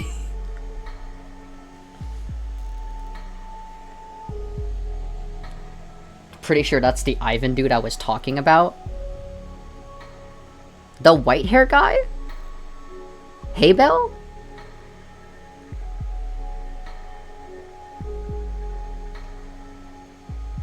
Hey, Bell, I think I need you to watch, Alien Stage again, because Ivan has black hair.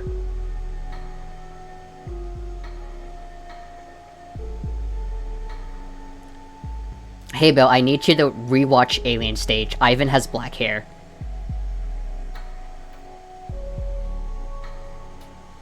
Is that the dude who meant to voice act but never said a word? Possibly.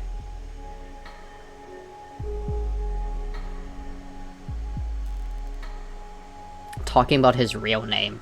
Oh shit, is this guy fucking Ivan? I forgot.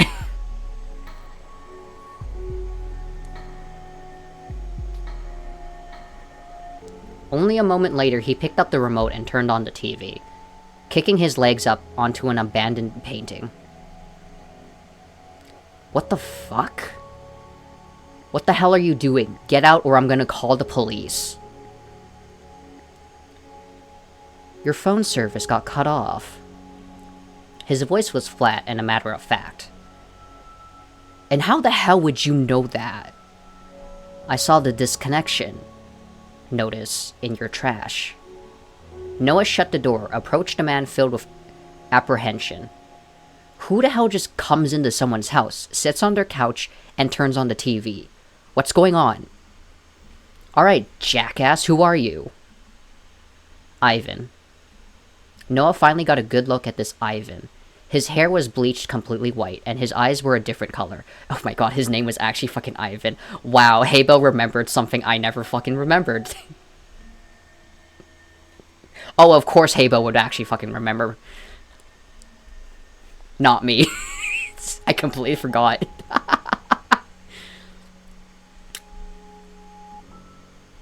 His clothes were strange, as if he belonged on a catwalk instead of surrounded by all this mess. Still, he had no trouble making himself at home. He leant back into the couch, completely uninterested in Noah.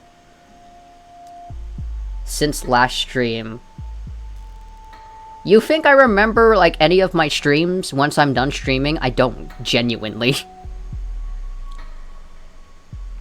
Like, if I need, like, someone to remember anything from BL streams, I just go to Haybale. Because she would at least remember, like, the hot men compared to me. His eyes rested on the TV, his expression bored. What's going on? Finally, Noah noticed it. Markings that ran up his arm and neck. Markings he'd seen before more than once on that very same TV. What do you want from me? I'm staying here tonight. I don't have anywhere else to go. Answer the damn question. You got a problem? I said I'm staying here tonight. But why?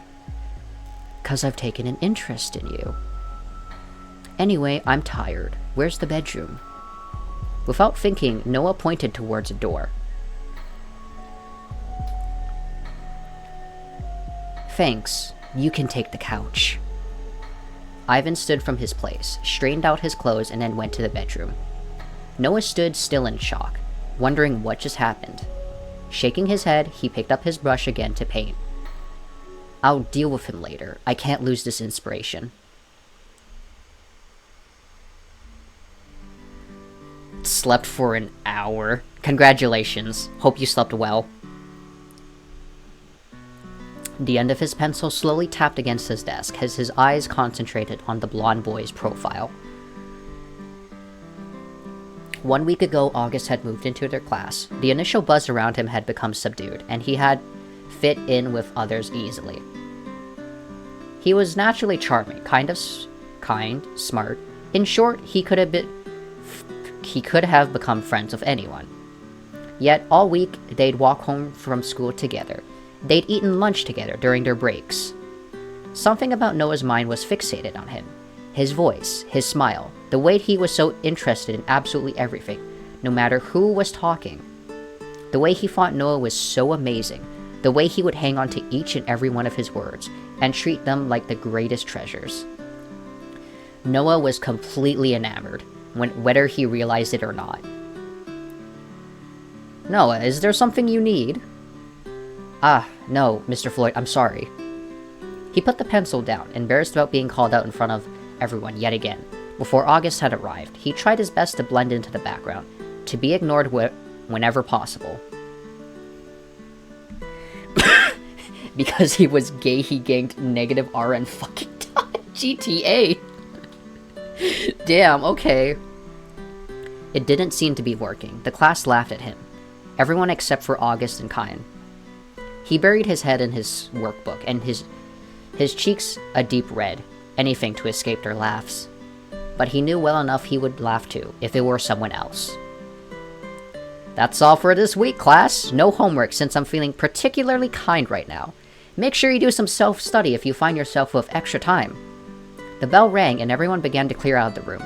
Kyan sauntered over to Noah's desk, a loop-sided smile on his face. Oh, let me drink some fucking water.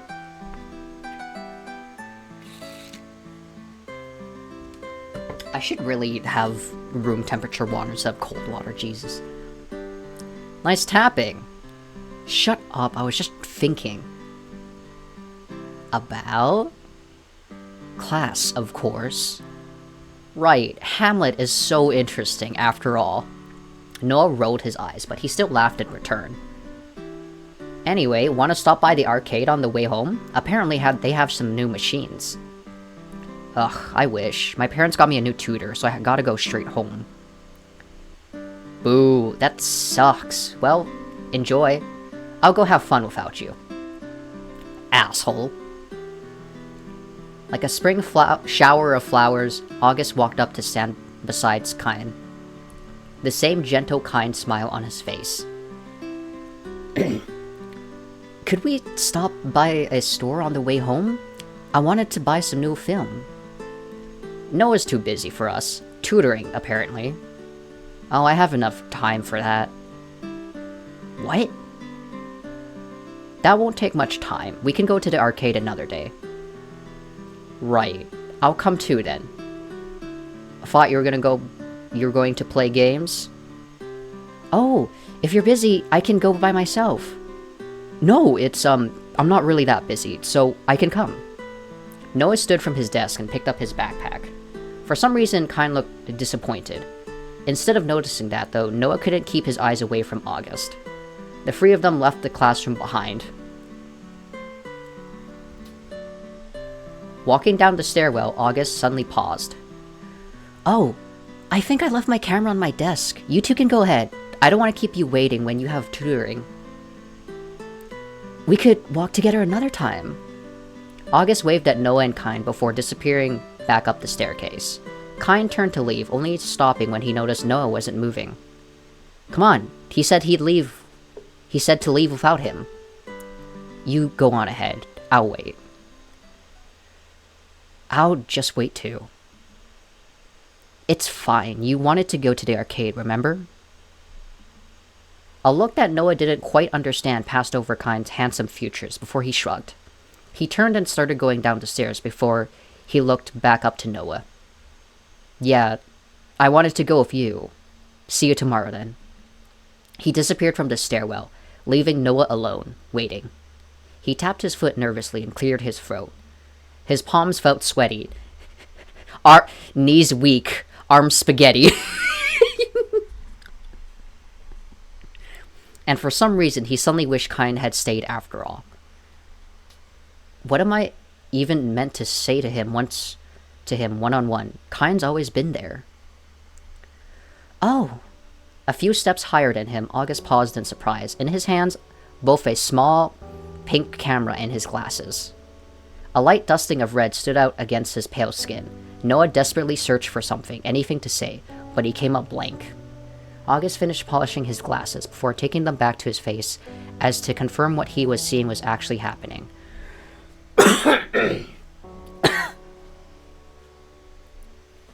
Knees weak, arms are heavy, vomit on his sweater, already mom's spaghetti. I'm like dying here.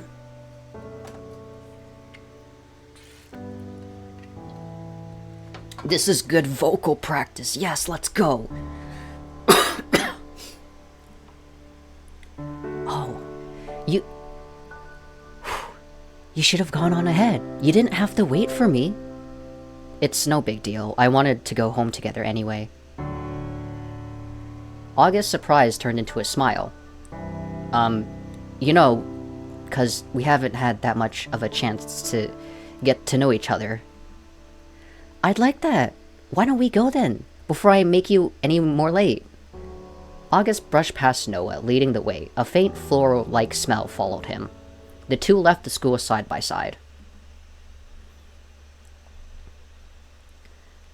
A breeze so light that it was barely noticeable blew through the quiet street, gently ruffling August's hair.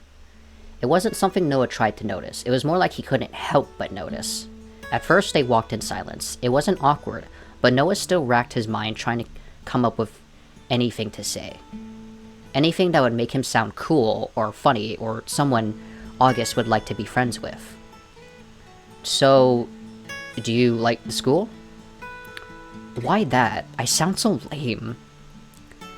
Yeah, I do. Everyone's been really nice to me. I like Mr. Floyd too. He's fun. Yeah. You said you moved around a lot, right? My dad's job involves a lot of travel, so I've never stayed anywhere longer than a year. I'm not even sure how long we'll stay here, to be honest. Your mom must hate that. I'm sure she would, but she actually died a long time ago.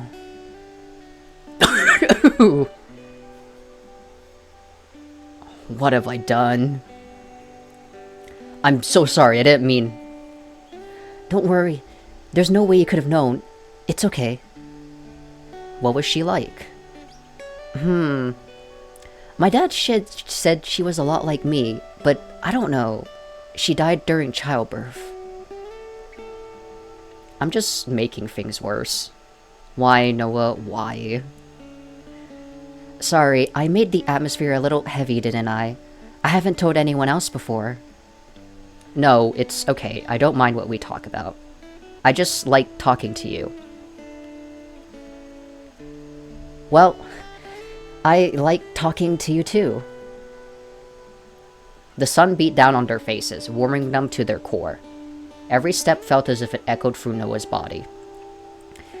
How about this? Can you guess why my name is August? Well, were you born in August? He smiled wide, brighter than the sun. Oh my god, this... Is this a Sunny and Basil PL novel game? That's wild. That's a wild take, GTA.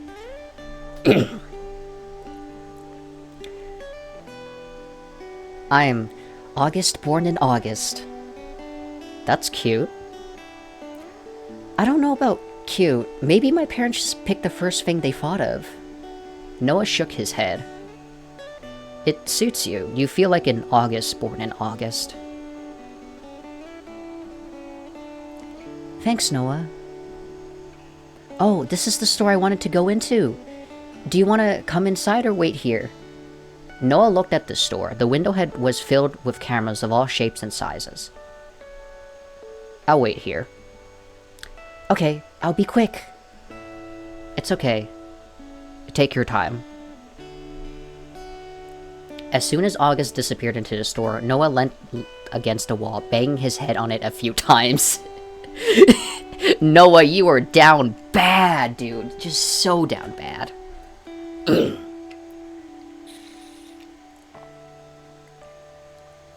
Also, wow, my throat is becoming really scratchy.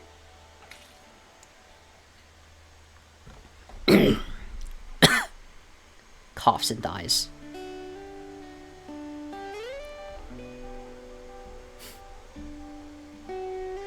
Why did I have to say all that? What if he hates me now? It feels like someone's holding my tongue whenever I talk to him. What's wrong with me? It's never like this with Kyne or anyone else in class. It's just him. Him. With a sigh, Noah looked down at his phone. He already had 3 missed calls from his mother. But as his eyes went from his phone screen to August, who he could just see from the window front of the camera store, the choice was obvious. He buried his phone back into his pocket as August came guiding out of the store. Noah stood up straight instantly and cleared his throat.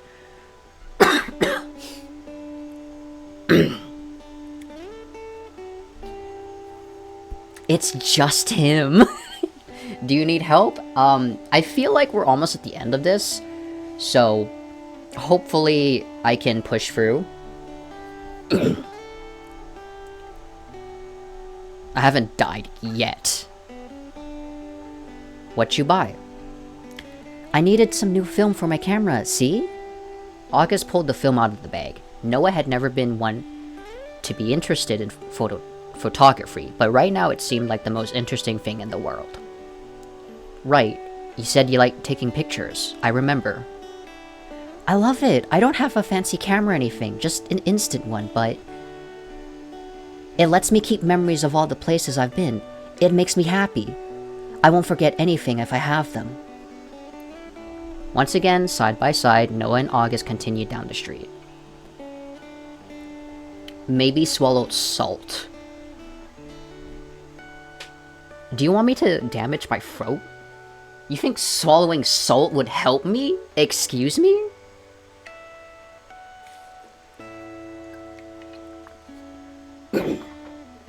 You You want me to not voice your BLs? You want me to not read your BLs out?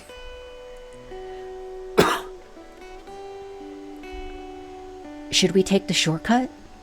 From this point in town, the shortcut isn't actually any shorter, but he liked going that way, doesn't he?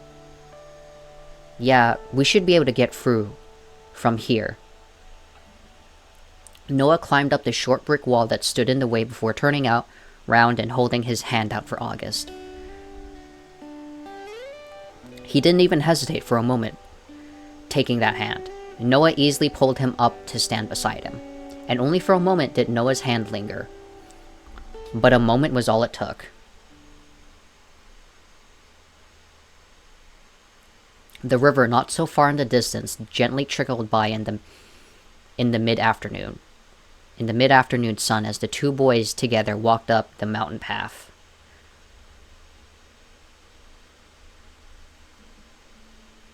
It was a calming sound, yet Noah felt anything but calm. His hand felt hot where the two had touched, and his heartbeat echoed in his ears. Noah? Huh? What's gotten you so frightened? Oh, sorry, I was a little stuck in my own head. What was it? I just wanted to thank you for coming with me. I know you were busy. You really didn't have to. To be honest, I really wanted you to come, so I owe you one. You did it? You don't owe me. Actually. Then let me see your photos sometime. My photos? They're not anything special. Please? Then show me more of your drawings too. But I think that's a pretty fair trade. Okay. Up ahead, they could already see the backs of their houses. They climbed a final few steps quickly. Thanks again, Noah. I had fun. I'll see you tomorrow? It's fine, really. Yeah, see you tomorrow. Noah's voice was small and meek. His mind screamed out at him to stop being so timid and to just ask what he wanted to ask. But somehow he was still struggling in a way he never had before. Wait.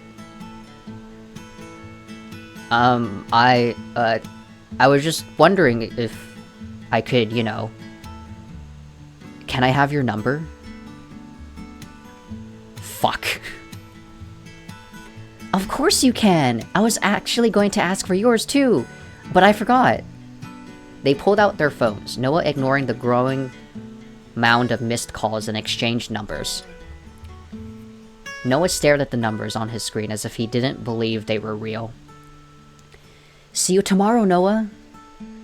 Every step back to his house felt as if he was walking on clouds. He clutched his phone to his chest, his heart beating much faster than it should have been. There's something wrong with me, isn't there? Have sex? Noah! Just where have you been? Fuck. I had to go to the store to buy a new workbook. I filled up my last one already.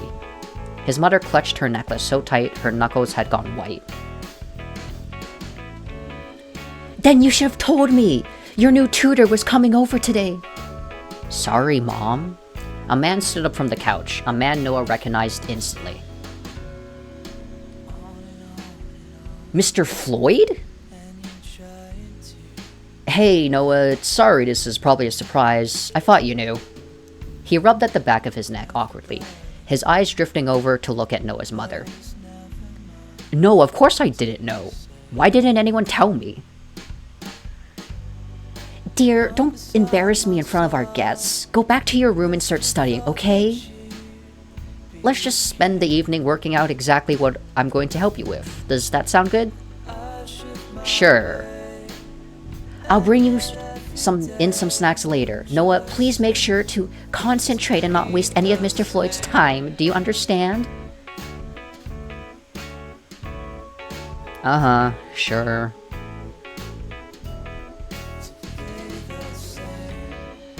Noah held the door open long enough for his teacher to enter the room before he slammed it shut. His mother would probably scold him about it later, but at that present moment he didn't care. For With a sigh, Noah sat down on the ground on one side of his table, while Mr. Floyd took the other. For a few moments, it was quiet before Mr. Floyd opened his mouth again. Sorry, Noah, I really did think she told you. Anyway, this can be casual. I'm not your teacher here. You kind of are. Okay, I kind of am. But it's still different. Noah couldn't help but crack a smile at his flailing. A laugh escaped his lips, and he leant back, finally relaxing. Fine, do I get to call you by your first name? Whoa, let's not be hasty here. Mr. Floyd pulled out a notebook and pencil. I would usually ask what you're struggling with, but we both know you don't struggle with anything, and I'm honestly unsure about why you need a tutor. My mom might explode if I don't have one. So it's like that, then. Why don't I teach you some of the more advanced subjects? They'll come in useful for university. Noah glanced towards his art books. That sounds good. Any specific topics that interest you then, or would you rather I decide? Noah shrugged. Alrighty, we can start with math and science first of all, and by tomorrow, I'll work out a proper study plan. Cool? Cool. Or we could just watch a movie or play some games instead. Sure, if you want me to be fired. Better not then, or I'll end up with an annoying tutor like last time. Annoying? He got one of the answers to his own questions wrong, didn't appreciate me correcting him, then went crying to my mom and quit. I'm almost impressed. How about we make this fun? If you manage to catch me making a mistake like that, I'll let you play games instead of studying that session. You're on. Despite his best efforts, the rest of the evening passed by without Noah being able to one-up his teacher in any way. Noah has always been smart enough, but Mr. Floyd knew exactly what he was teaching, as if it were second nature to him. A gentle breeze came from his ever so slightly open window as he finally finished the last question given to him. Good work today. Seriously, Noah. You're going to go places. You're a smart kid. Jeez, do you ever make any mistakes? I've made plenty of mistakes. I'm sure I've made plenty more too. Good luck catching me making one, though. Mr. Floyd winked, closing up his textbook at the same time. But you're so smart. How did you end up a teacher? Well, being a teacher isn't good enough. I didn't mean it like that. I'm kidding. Someone special to me told me I'd be good at it. I didn't really have anything I wanted to do when I was your age, so I just went with what they told me to do. And as it turned out, I loved it. A girlfriend? Something like that.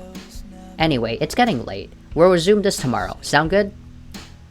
I don't know about good, but... Mr. Floyd laughed out loud. I never realized you were such a troublesome kid. He stood up and picked up his bags before smiling down at Noah. I'll walk you to the door.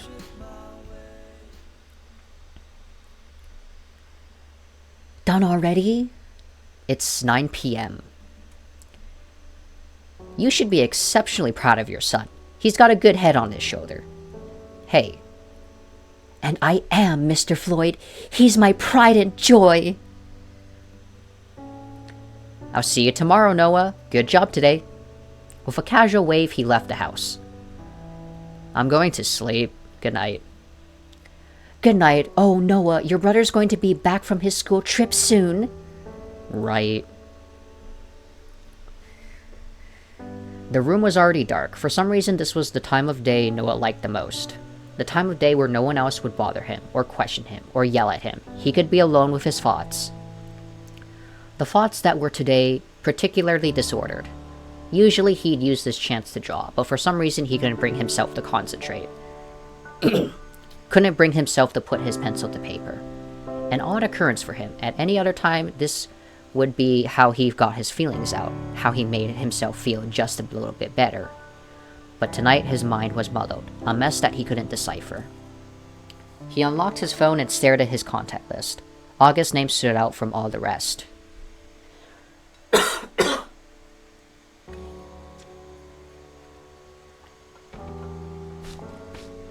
Not dying.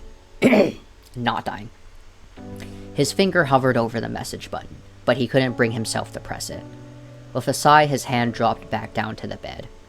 Outside of his window, the rain fell noisily to the land below. He closed his eyes, listening to that sound before picking up his phone once again. First, he searched for one phrase. Why am I so nervous around someone? The answer's inconclusive. More specific. Why do I feel both sick and excited when I see him? A particular word stood out to him on that search page. A word that made him blink a few times, but in surprise and validation. He searched for one final phrase before he fell asleep. What does a crush feel like?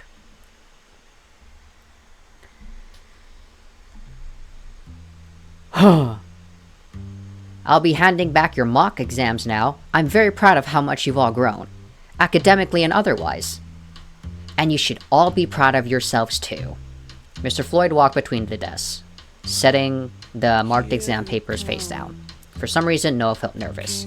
He didn't usually feel nervous about something like this. He'd always done well after all. But something about impressing both his new tutor and teacher made the butterflies in his stomach start stirring. Mr. Floyd's footsteps echoed through the hushed classroom. Noah looked at the faces of those who had already received their grades. Some looked happy, some looked disappointed. I wonder what my face will look to them. Mr. Floyd's footsteps stopped in front of Noah's desk. When he looked up to meet his teacher's eyes, he winked and placed the test down before resuming his walk around the classroom. Taking a deep breath, Noah flipped the page over. 98. Oh my fucking god, that's high. Holy shit, a 98. Damn, I could never.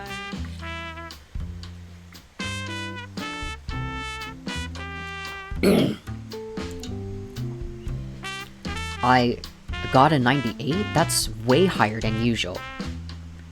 That should be everyone. Give yourselves a pat on the back and make sure to relax over the weekend. You all deserve it. The bell rang just as he finished teaching. Kine quickly bounded over to Noah, a wide smile on his face. Go on. How did you do? No, wait, you show me first. Heh, fine with me. Take a look at this. With a grin that said try to beat this, Kine slammed his mock exam down to Noah's desk. In red pen, a 94 was circled. Wow, amazing. It's okay, you don't have to be jealous. Oh, I'm not. With a similar grin, Noah pushed his test towards Kine. What? Mr. Floyd must have made a mistake. Mr. Floyd, come back! Kine mockingly pretended to chase after their teacher, who just laughed and waved him off, busy packing his things. Give that back. How the hell did you get a 98? A 98? Noah, that's amazing! In the middle of the ruckus, August had approached quietly, a look of amazement on his face. At his arrival, Kine had tensed up a little. Oh, thanks. He probably cheated. I did not. I just have a new tutor. Oh, I remember you mentioning that. He must be really good. Yeah, he is. I can't believe this. My winning streak ruined.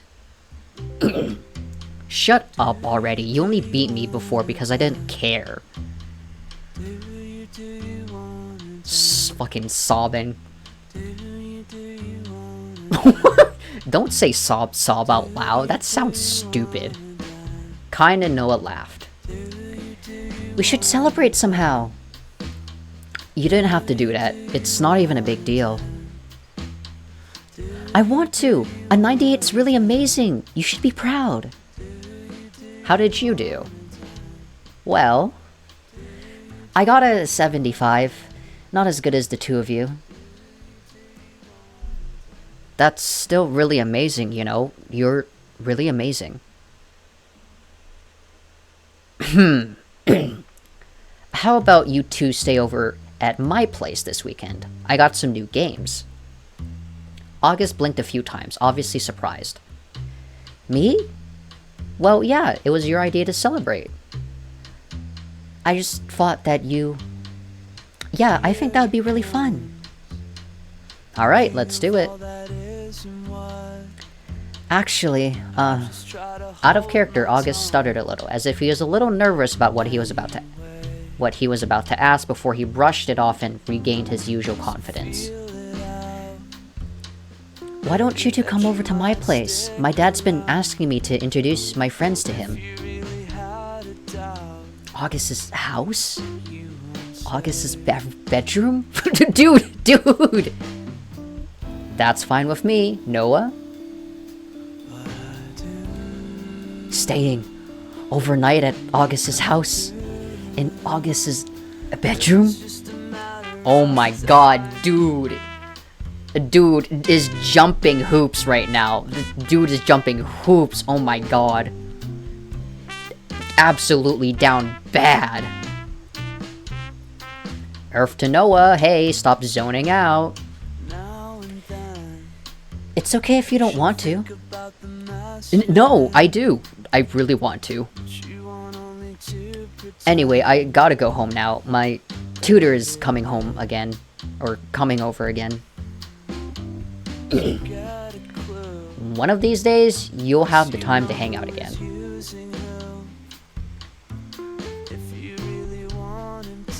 Oh my god, Noah, you are just a... Yeah, whatever. Then, let's walk home together. I don't have anything else to do today. As the three of them walked towards the door, Mr. Floyd called out. Good job, Noah. I'll see you later. In response, Noah smiled and waved. See you later. What was that about? What was what about? See you later? Oh, Mr. Floyd is my tutor. Aha! Things are starting to make sense. What's that supposed to mean? Kind shrugged. Just saying that your high mark is beginning to make sense. Since the two of you are friends. Oh, shut up. I earned that. You're just jealous. He's way better than my last tutor anyway. I don't think I've ever had a tutor. I thought that only happened in movies and stuff. Count yourself lucky then. I've been stuck with mine since I was 7. Wow. I've gone through a few. If you ever need any help, I could tutor you if you wanted. You? Tutoring? I think the 98 is going to your head. Shut up. Thanks, Noah. I think I'll take you up on that. There were a few things I didn't understand on the test. No problem. Unrelated, but I heard your brother's going to be back soon. God, don't remind me. You have a brother? Yeah, he's a little older than me. Sounds like you didn't get along very well. He's the golden child, and I'm the failure after all. Failure? Don't be silly. You always get good marks, your teacher likes you. You're so good at art, too. He got 100 on every test through high school. He was the captain of 2 different sports teams, president of the school council. How did you hear that anyway? Your mom was chatting with my mom the other day. I heard it from her.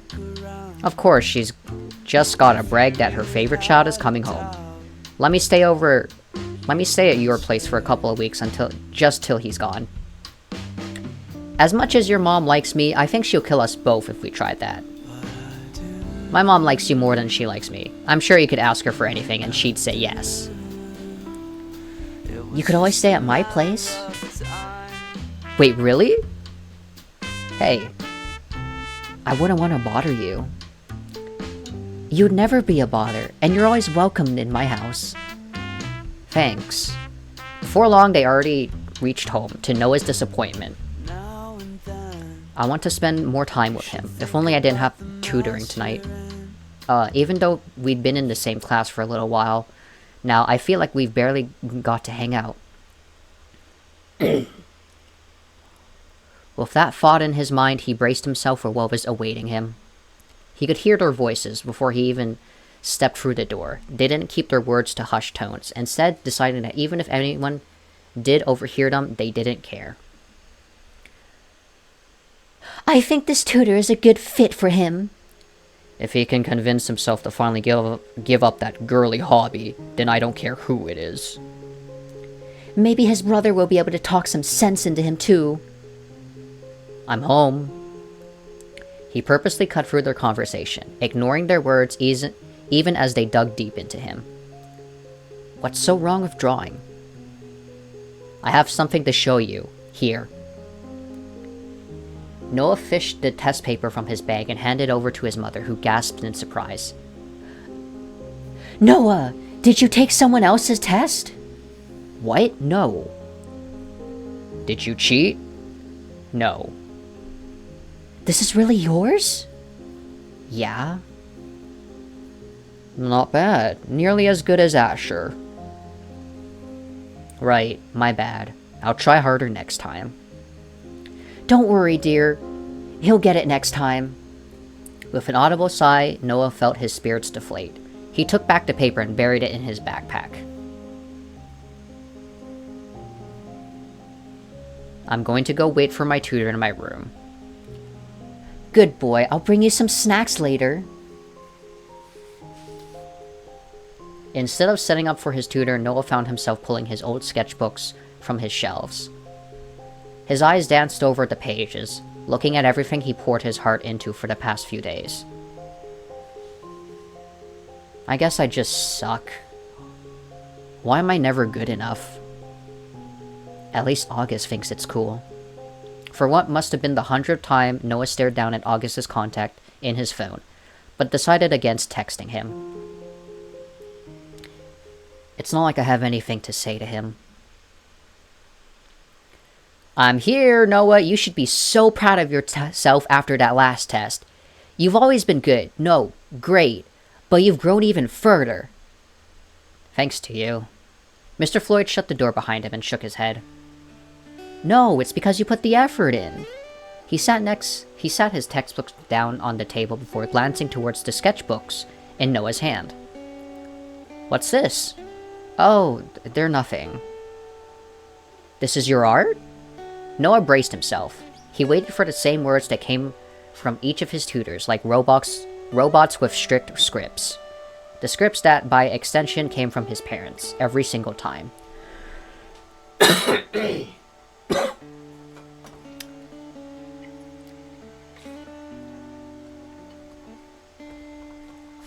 Oh god, I can't believe this is gonna be taking... You should give up on that. It's a waste of time. You should study instead. You have so many talents. I had no idea you could draw. You're not gonna tell me to stop? Of course not. He laughed and sat down. But unlike you, I struggle with even a stick figure, so I wouldn't be of any use in that regard. Shall we get started on what I can help you with? Noah felt a lightness in his heart that he didn't know could exist. He's... on my side? Mr. Floyd opened up one of his math textbooks, waiting for Noah to join him. He sat on the other side of the table and pulled out his workbook. Equations and calculations sat against the page like a foreign language. I think we can move on to a new subject now. You've already proven to have a master over what I've taught so far. Noah nodded, but his eyes went back down to his phone. I thought he would have sent a message by now. Maybe he doesn't want to. Or maybe he wants me to send one first? Or maybe he doesn't have anything to say, since we're not even that close, and we see each other every day at school. Or maybe... Noah? Maybe he didn't actually want to give me his number and I put him on the spot? Is it too weird to message each other? Hello, Earth to Noah. Mr. Floyd waved his hands in front of Noah, snapping him out of whatever his mind had gone. Wherever his mind had gone. Oh, sorry, I'm listening. Of course you're not. His tutor closed the textbook, looking earnestly at him. What's on your mind? I'm sorry, Mr. Floyd. I'll concentrate now. Noah reached across the table, trying to open the textbook back to the page on whatever his teacher was currently trying to talk about. But unfortunately, Mr. Floyd was faster than him. He gently placed his hands on the book, stopping it from being opened before shaking his head. Some things are more important than schoolwork. A lot of things, really. Don't tell anyone I said that to you. No one will ever do their homework again. Is it really okay? He'll think I'm weird, wouldn't he? But I feel like I can trust him. Actually, something has been on my mind. I don't want you to laugh at me, though. Go ahead, I won't laugh. What does liking someone feel like? Liking someone? Like, you know, liking someone, like love or something. Mr. Floyd didn't laugh, in fact laugh for a second, before he noticed the serious expression on Noah's face. Okay, you're serious. You're a healthy teenage boy. I thought you would have known this already. Let's see, I wasn't exactly prepared for this. He cleared his throat awkwardly. I am going to cough awkwardly. So, you mean like physically? Yeah, how would you know? Let me think back to being a teenager. I guess I used to feel awkward around my crush. Butterflies, wanting to talk with them, staring at them. Sounds kinda creepy looking back on it. Is it someone in class? You don't have to tell me. Noah nodded wordlessly. Sophia? Or maybe Arya? Is it wrong to like someone that's like me? Someone like you? It's August. A silence followed his sudden outburst. He blinked surprise at Noah's answer. Of course that's not wrong. Really? Yeah, you have nothing to be worried about. A warm feeling spread within Noah's chest. Validation. It's okay. I'm okay. I'm normal. This has really been bothering you, huh? Well, don't worry, I won't tell anyone. Mr. Floyd reopened his textbook naturally, segueing back into the lesson. Now, where were we? Noah picked up his pencil and listened carefully, his mind suddenly as clear as the sky just outside the window, which had begun to dim in a gentle orange. Right, advanced calculus, everyone's favorite. You'll pick it up in no time. How do you even remember so much? Would you believe me if I said I just love math so much that it's all I do in my free time? Ew. Even teachers aren't that sad. Except maybe Miss... Wait, I shouldn't say that. I really shouldn't say that. Come on, now I'm curious. My lips are sealed. Fine, then how do you remember it all? The truth is, I don't remember everything. I think that's the same no matter what you study. You learn things, you forget things, you relearn things. That sounds so lame. Who would want to relearn something you're not interested in over and over again just to teach someone else? Me, I suppose. There's something satisfying about being able to pass on knowledge. Maybe you'll understand one day. I would be an awful teacher. An art teacher, then? No, I'm nowhere near good enough. I beg to differ. Whether you want to do that or not, I can see you going far with your art. Keep it up, okay? Mr. Floyd chatted happily, circling a formula in Noah's workbook at the same time. Die.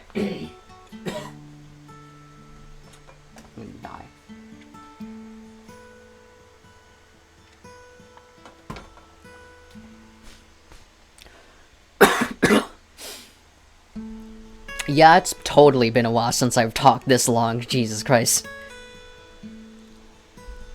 He can do advanced calculus and small talk at the same time. He's really something else. Do you have someone you like?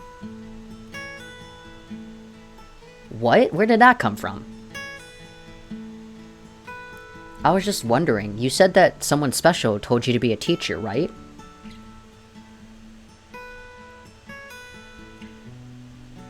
Mr. Floyd really said ally? Yeah, he did.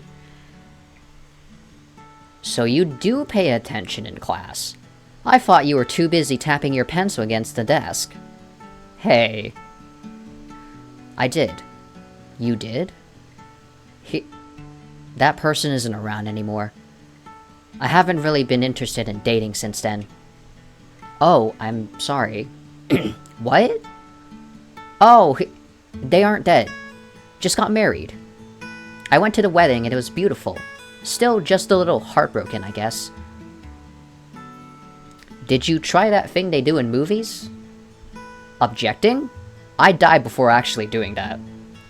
Really, this is another lesson for you. Taking risky shots before you don't have the chance anymore. Was her dress pretty at least?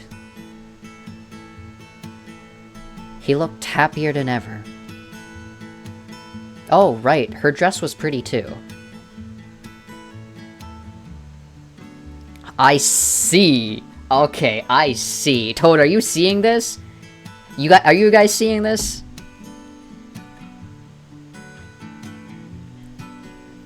At some point, the sun had fallen deep over the horizon, leaving the moonlight to shine in front of the large window at the back of the room. Mr. Floyd shut his textbook with a sad sigh, staring out the window as if he was waiting for someone to miraculously appear. When no one did, he turned back to Noah.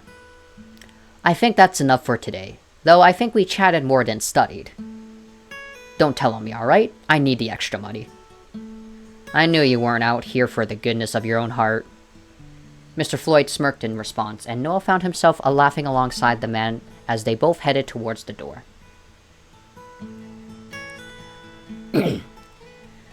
Good work today, Noah. I'll see you tomorrow. I see you two are finally done. Good. A word if that's okay with you? Of course, ma'am. Noah, you can go back to your room. Why? The adults need to speak. Go, run off. Alright, good night. I'll see you tomorrow, Mr. Floyd.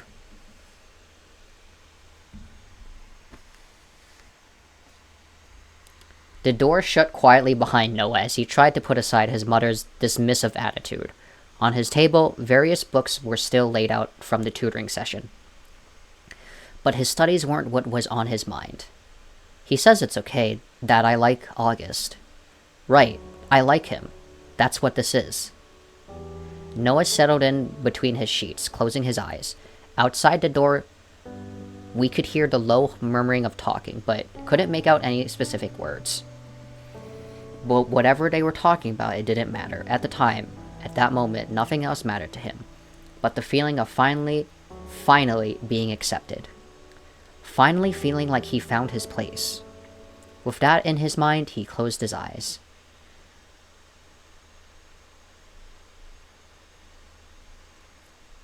I fucking thought that was the end. Morning had come around much too quickly. Noah had spent most of the night tossing and turning, thinking about what his teacher had said, and his feelings for the boy who lived just next door. He only just managed to get some sleep when his eyes snapped open. For some reason, the sunlight had streamed in from outside. Seemed to be particularly bright this morning. This was cause for alarm. Noah reached out from his phone and flipped it open. The time on it read 8:25 a.m. What the? My alarm didn't go off. The bell's gonna ring in 5 minutes. 2 minutes later, he was dressed and ready to leave. He quickly checked himself in the mirror and smoothed out his hair, before he practically flew out the door. Mom, why didn't you wake me? Both the kitchen and living room were devoid of any and all life. Usually, at least his mother would still be around at this time of day, but it seemed that she was out. Ugh. With no more time to waste where her day had gone, Noah picked up his backpack from near the front door and stepped into his shoes before shooting out the front door. Oh my god, dang, alright.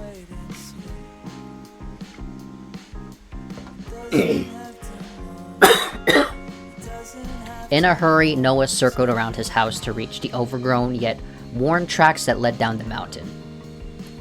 If I run, I won't be too late, I hope. Usually he would either wait around for August and Kyan or see them waiting for him already. This time, he didn't expect to see either of them. Maybe that's why he stopped in his tracks when a bit of blonde hair shone in the sun, though through the foliage ahead of him.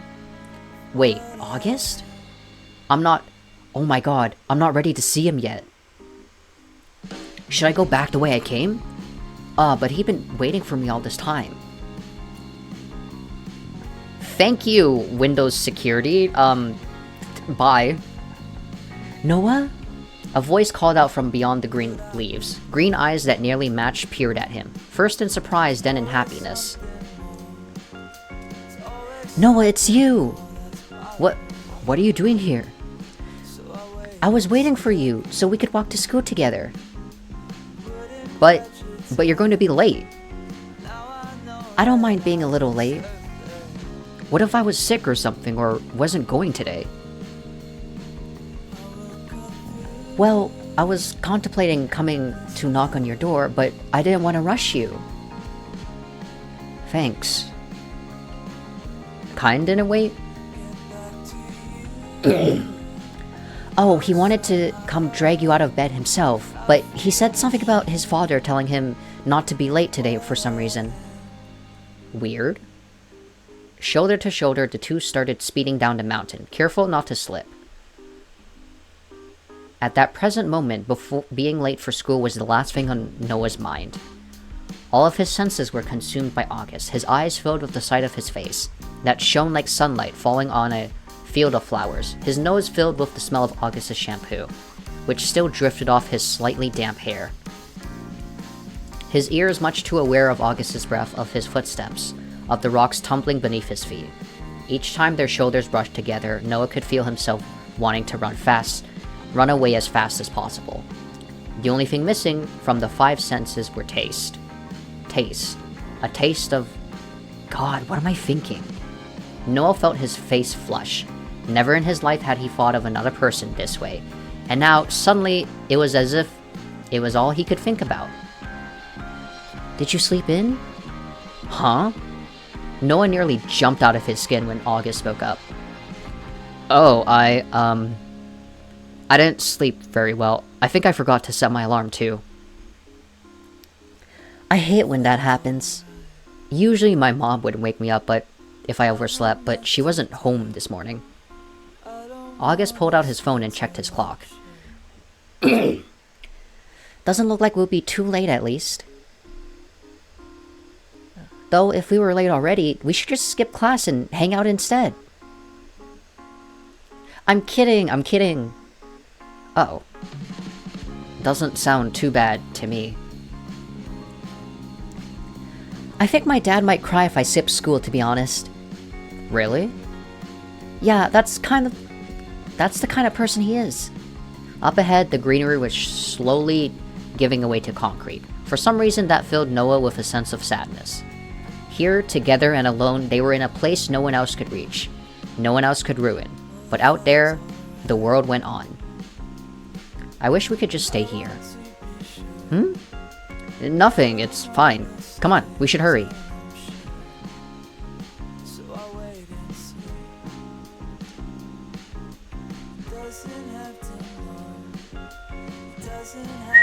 The two boys ran through the streets and into the school gates. A teacher who had been minding the gates simply shook her head as the two walked in. Jeez, now they're gonna think I'm a bad influence on you even more. Being influenced by you doesn't sound so bad. Ahem. The two stopped dead in their tracks as they walked into the classroom. So busy chatting, they forgot they were late. The room was hushed. All eyes went on the two boys. You, take a seat. Me? Yes, you. Okay. August took his seat alone, leaving Noah standing awkwardly by the door. Sitting at the front desk was someone other than their teacher, the principal. Noah, I take it? Yeah, I'm sorry we're late. It's all my fault. We'll deal with your tardiness later. For now, please come with me. Noah stood his ground. Why? I assumed your parents would have talked to you. When Noah didn't budge, the principal simply sighed and shrugged his shoulders before opening his mouth once again. You'll be moving classes from today. What? Why? Because your parents have requested it. Now come on, let's not make a scene. But... You'll be in class free 1 from today onward. Come on, I'll introduce you. Class, Mr. Floyd will arrive shortly. Please use the time for self-study until then.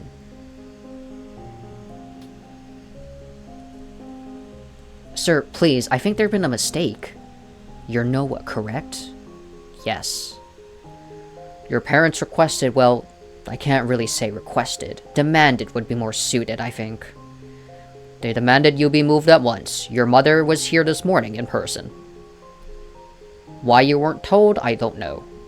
Noah felt himself deflate. Mom did this? Why? Do I really have to move? Unfortunately, I can't do anything about it. Your family is a major financial backer. Whatever he said after that, Noah couldn't bear to listen anymore. It always comes down to money, doesn't it? Have enough money and you can mess anyone's life over as much as you want. I hate them. I hate her. I hate them so much. The two stopped in front of a door that was identical to the last classroom, and the two stepped inside. Once again, the class looked towards him as he entered, though this time the faces were much more unfamiliar. A young woman with short orange hair and dark eyes smiled towards him. Quickly, she moved to pull him to the side. You must be Noah. Please take a seat. You can call me Miss Rose. I understand you were probably moved here against your wishes, so I won't force you to stand in front of the class and introduce yourself, okay? Fine. She smiled. Her eyes seemed sympathetic, but Noah looked away from her angrily. Noah sat at the desk he was pointed towards wordlessly, a frown on his brow. What's going on? Why would they do this to me? This isn't fair. This isn't fair. The principal, done with his part, left the room after nodding to Miss Rose. Noah kept his mouth shut, his workbook closed, and his pen lying to the side unused. He stared out the window at the mountains in the distance. We should have just stayed there, skipped class and hung out like you said. Everything sucks. Everything sucks except you. Miss Rose's voice droned on in the background, while Noah paid her no mind. His eyes wandered from the mountains back to his desk. He opened up his workbook. It was filled with yesterday's notes, neat and tidy. He lifted his pen to the page next to it and harshly scribbled a line down the page. Then another, and another, leaving muddy black ink over his white canvas. Before Noah knew it, the lunch bell was ringing and he was the only one left in the classroom. He jumped from his desk and stormed out the room, searching for one person in particular. Hey! Noah finally spotted him. Mr. Floyd walked down the stairwell alone, his materials for the day held tightly in his arms. When Noah launched down the steps towards him, he dropped his books and papers everywhere. What's going on? Wordlessly, he bent down to pick up his dropped items, but Noah quickly advanced further towards him. I said, what's going on? Why have I been moved? Your parents requested it. But why? I was wrong. You shouldn't listen to my advice. What do you mean? Mr. Floyd paused, his face conflicted. His words were slow and drawn out, as if he was struggling to say them. My advice about August. You should ignore it. So you're telling me the way I feel is wrong after all? I'm sorry, Noah, but please don't speak to me again, or both of us will be in trouble. With his papers gathered, he continued down the stairs, leaving Noah alone in his anger. With his anger. Fuck! He punched the wall uncharacteristically, filled with rage. I just wanted to be in the same class as August. This isn't fair. Noah! Hey. What's going on? What's all this? What was all that this morning? Great question. I get escorted into Miss Rose's classroom this morning by the principal and no one will tell me what's going on. They just keep saying that my parents made me move. But why? Kyne's frown deepened, his usual tense, teasing face replaced with something much more serious. They can't just do that. Apparently they can. Once again, they just want to ruin my life. I'm sorry. At least they didn't suddenly move me to another school. Shit could be worse, I guess. That still doesn't make this fair. Fine, then I'm going to come sit in Miss Rose's class today. If we're all allowed to just move around however we want. Don't. You'll just get in trouble. And what are they gonna do? It's not worth it. I'll try to work it out. You want me to tell August? Not yet. Maybe I can fix this somehow. I'm going home now, so you don't have to wait for me after school. Won't that just get you in more trouble? Probably, but I don't really care. Alright, then I'll see you tomorrow. I see what I can do too. Kyne gave Noah a wave before going back into the hallway. Filled with anger, Noah flew down the staircase and out into the street, ignoring the calls from the teachers behind him.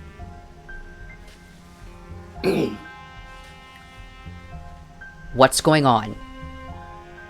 What are you doing home? Class doesn't finish till this afternoon. Why did you get me moved into a different class? I'm very disappointed in you, Noah, for many reasons. Give me your phone now. What? Why? Now. Frustrated, he whipped his phone from his bag just in time to see the screen light up with a name he'd been waiting for all this time. August. But it was too late. She snatched it from his hand as he floundered to get it back. Wait, let me check that text. She looked down at the screen before sighing and switching the phone off. You're not having this back. From now on, you better only concentrate on school. I don't want any more nonsense from you. What?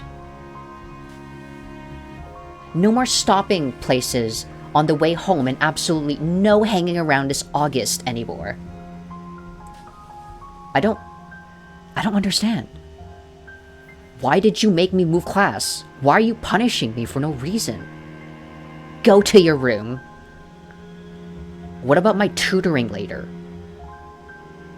We fired your tutor. I'll find you a new one soon. Tears threatened to overflow as he stomped back to his room and slammed the door shut, the echo traveling through the entire house.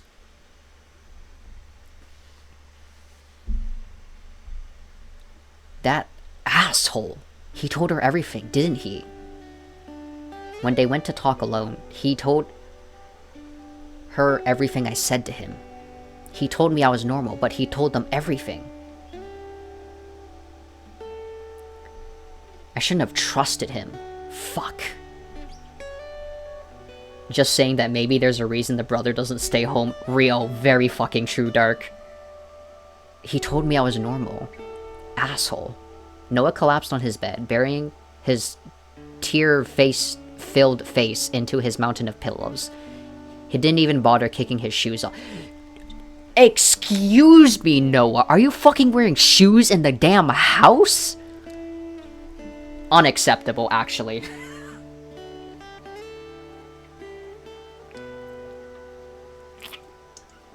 Wearing shoes in the damn house. Out of here.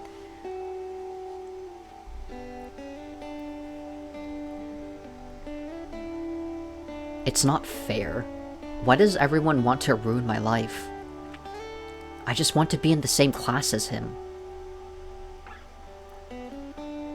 At some point, his eyes began to feel heavy, and he fell into a sleep that finally stopped his tears, and the world kept moving around him. Kyne, frustrated with his own inability to help, and August, who was wondering if messaging Noah was too forward, especially as he was ignored. When Noah opened his eyes again, his room was already dark. His eyes felt puffy and his skin tight. He sat up from his bed and turned the lamp on. In a mirror across the room, he saw his reflection. I look like crap. Maybe I should try that thing August said. He left the room and returned with his hands full of various products his mother owned. What's this all do anyway? I guess it's not surprising August uses his stuff. His skin looks really soft and smooth. I bet if I touched it, I bet it would feel really nice. He picked up a few random bottles of various sizes. Toner, cleanser, serum, eye cream. What is all this? Finally, he found the bottle he was searching for in the sea of other bottles. Light moisturizer. Maybe this would help. Awkwardly, he rubbed it over his face, waiting for something magical to happen. Well, I guess it feels a little fresher. This stuff is way too overpriced. He sighed, dropping the bottles onto his floor as he fell back onto his bed. Of course, he finally texts me and she takes my phone. Of course. The thing I've been waiting for. Maybe I should just go over and talk to him. Otherwise, he'll think I'm ignoring him. Standing, he rests his hand on his doorknob before trying to turn it. Locked. What? I just left it a minute ago. I left just a minute ago. Did they seriously lock me in here? I guess leaving in the middle of the night is probably a bad idea anyway, but some fresh air would be good. Noah, I think you need to get the fuck out of your house because that's diabolical that your parents would lock you in your fucking room. With that thought, he pulled open his window before he froze. In the window across from him, he saw him. August. A pair of headphones sat in his ears, and the sound of his soft humming came from behind his closed window. His bedroom is right across from mine? How did I not notice? He drew his shallow breath and held it, as if waiting for something to go wrong, for someone to take this away from him. But nothing happened. He searched through his room, looking for something to throw. Pencils. Please let me not damage his window or hit him. Bang. Bang, bang, bang. He threw them one at a time. Not too hard. At least someone in his house noticed, but he hoped hard enough to attract August's attention. Before long, he saw August pull his headphones from his ears and look towards the window. His big green eyes were filled with surprise.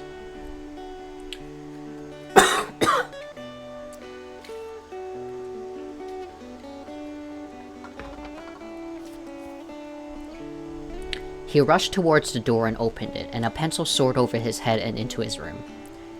Noah quickly slid out of his window and sat on top of the windsill. August copied him, doing the same.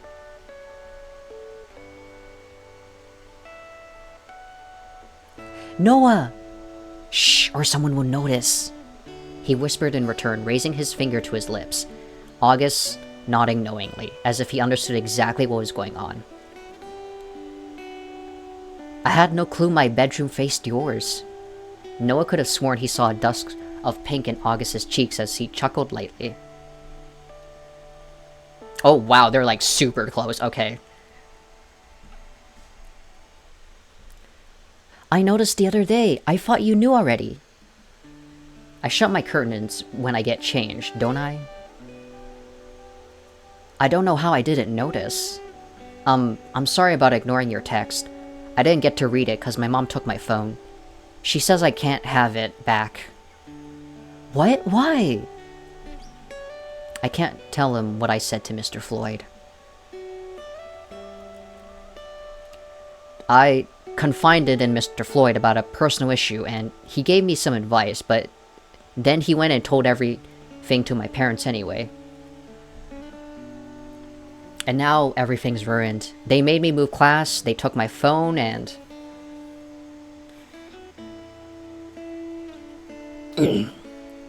Jump, you wouldn't fall, surely.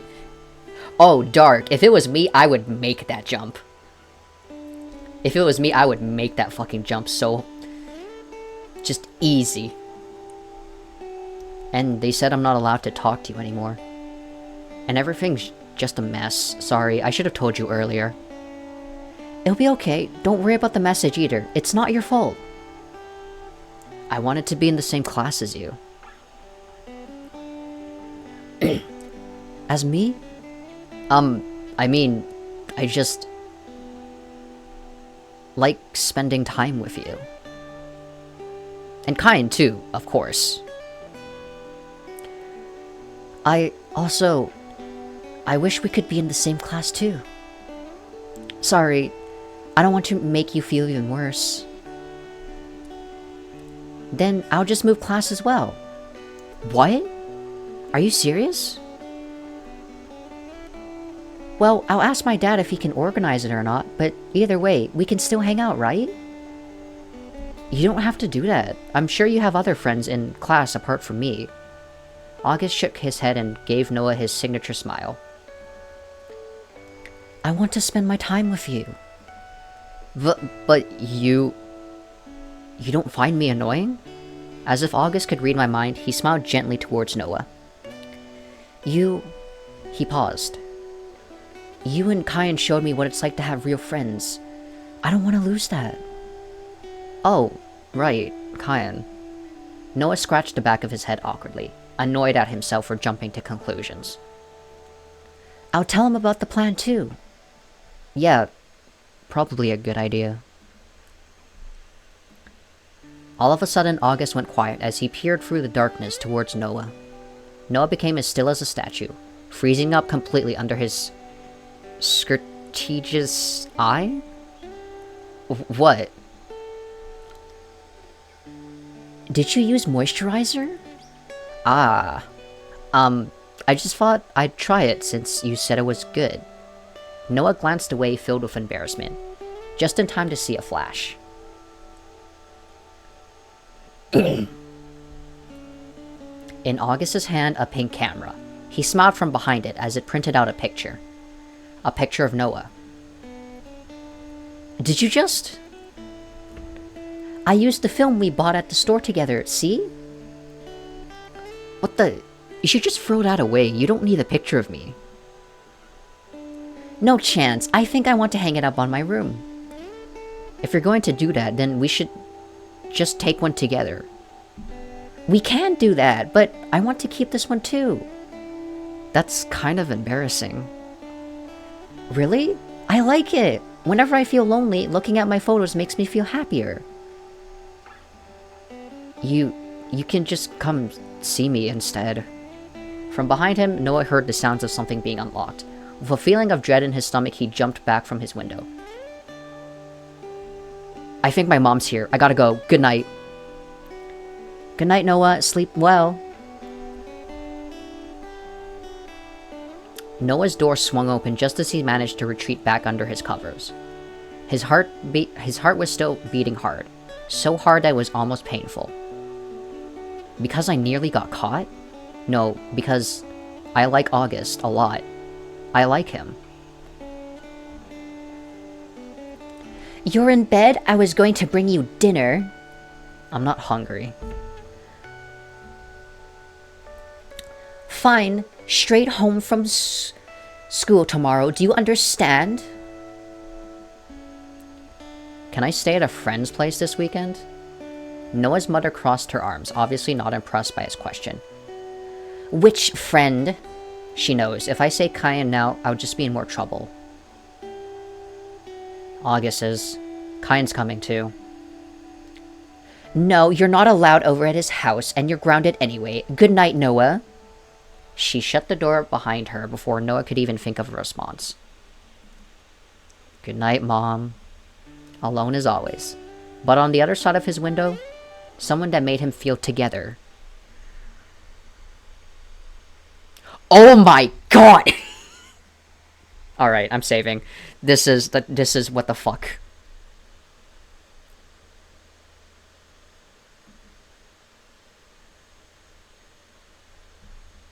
And quick save this stuff because oh my god.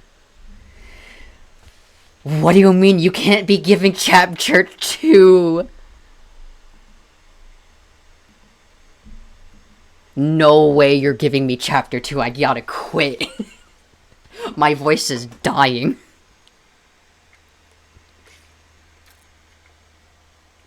Oh my god, I cannot believe this. What the f... It's actually more... I thought it would end in, like, prologue in chapter 1. How is this a demo? Yo, excuse me. Oh my god. Oh, wait. Oh my god, Jesus Christ. I've been talking for 2 hours and 55 minutes. Jesus Christ, okay. I'm gonna save right here. Yes. Okay. Good god. Okay, alright. Oh, Jesus. Oh, I'm gonna just die. Mm-hmm. Yeah, I'm dead. I'm just gone. Good night. Yeah, of course. Mm-hmm. Next time on BL Hiho Z. Thank you, Dark.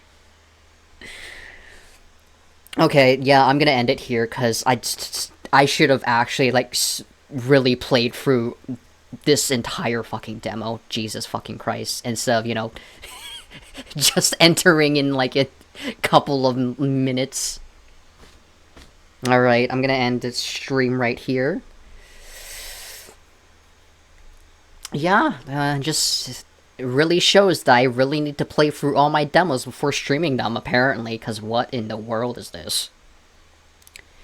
Anyway, I have successfully killed my voice today, so, who knows if I'm going to speak in tomorrow's stream, but, that's just how it be sometimes. Anyway, thank you all for joining me on another BL stream. Hey, Bill, I hope you're very happy, because there's going to be a lot of BL streams coming up.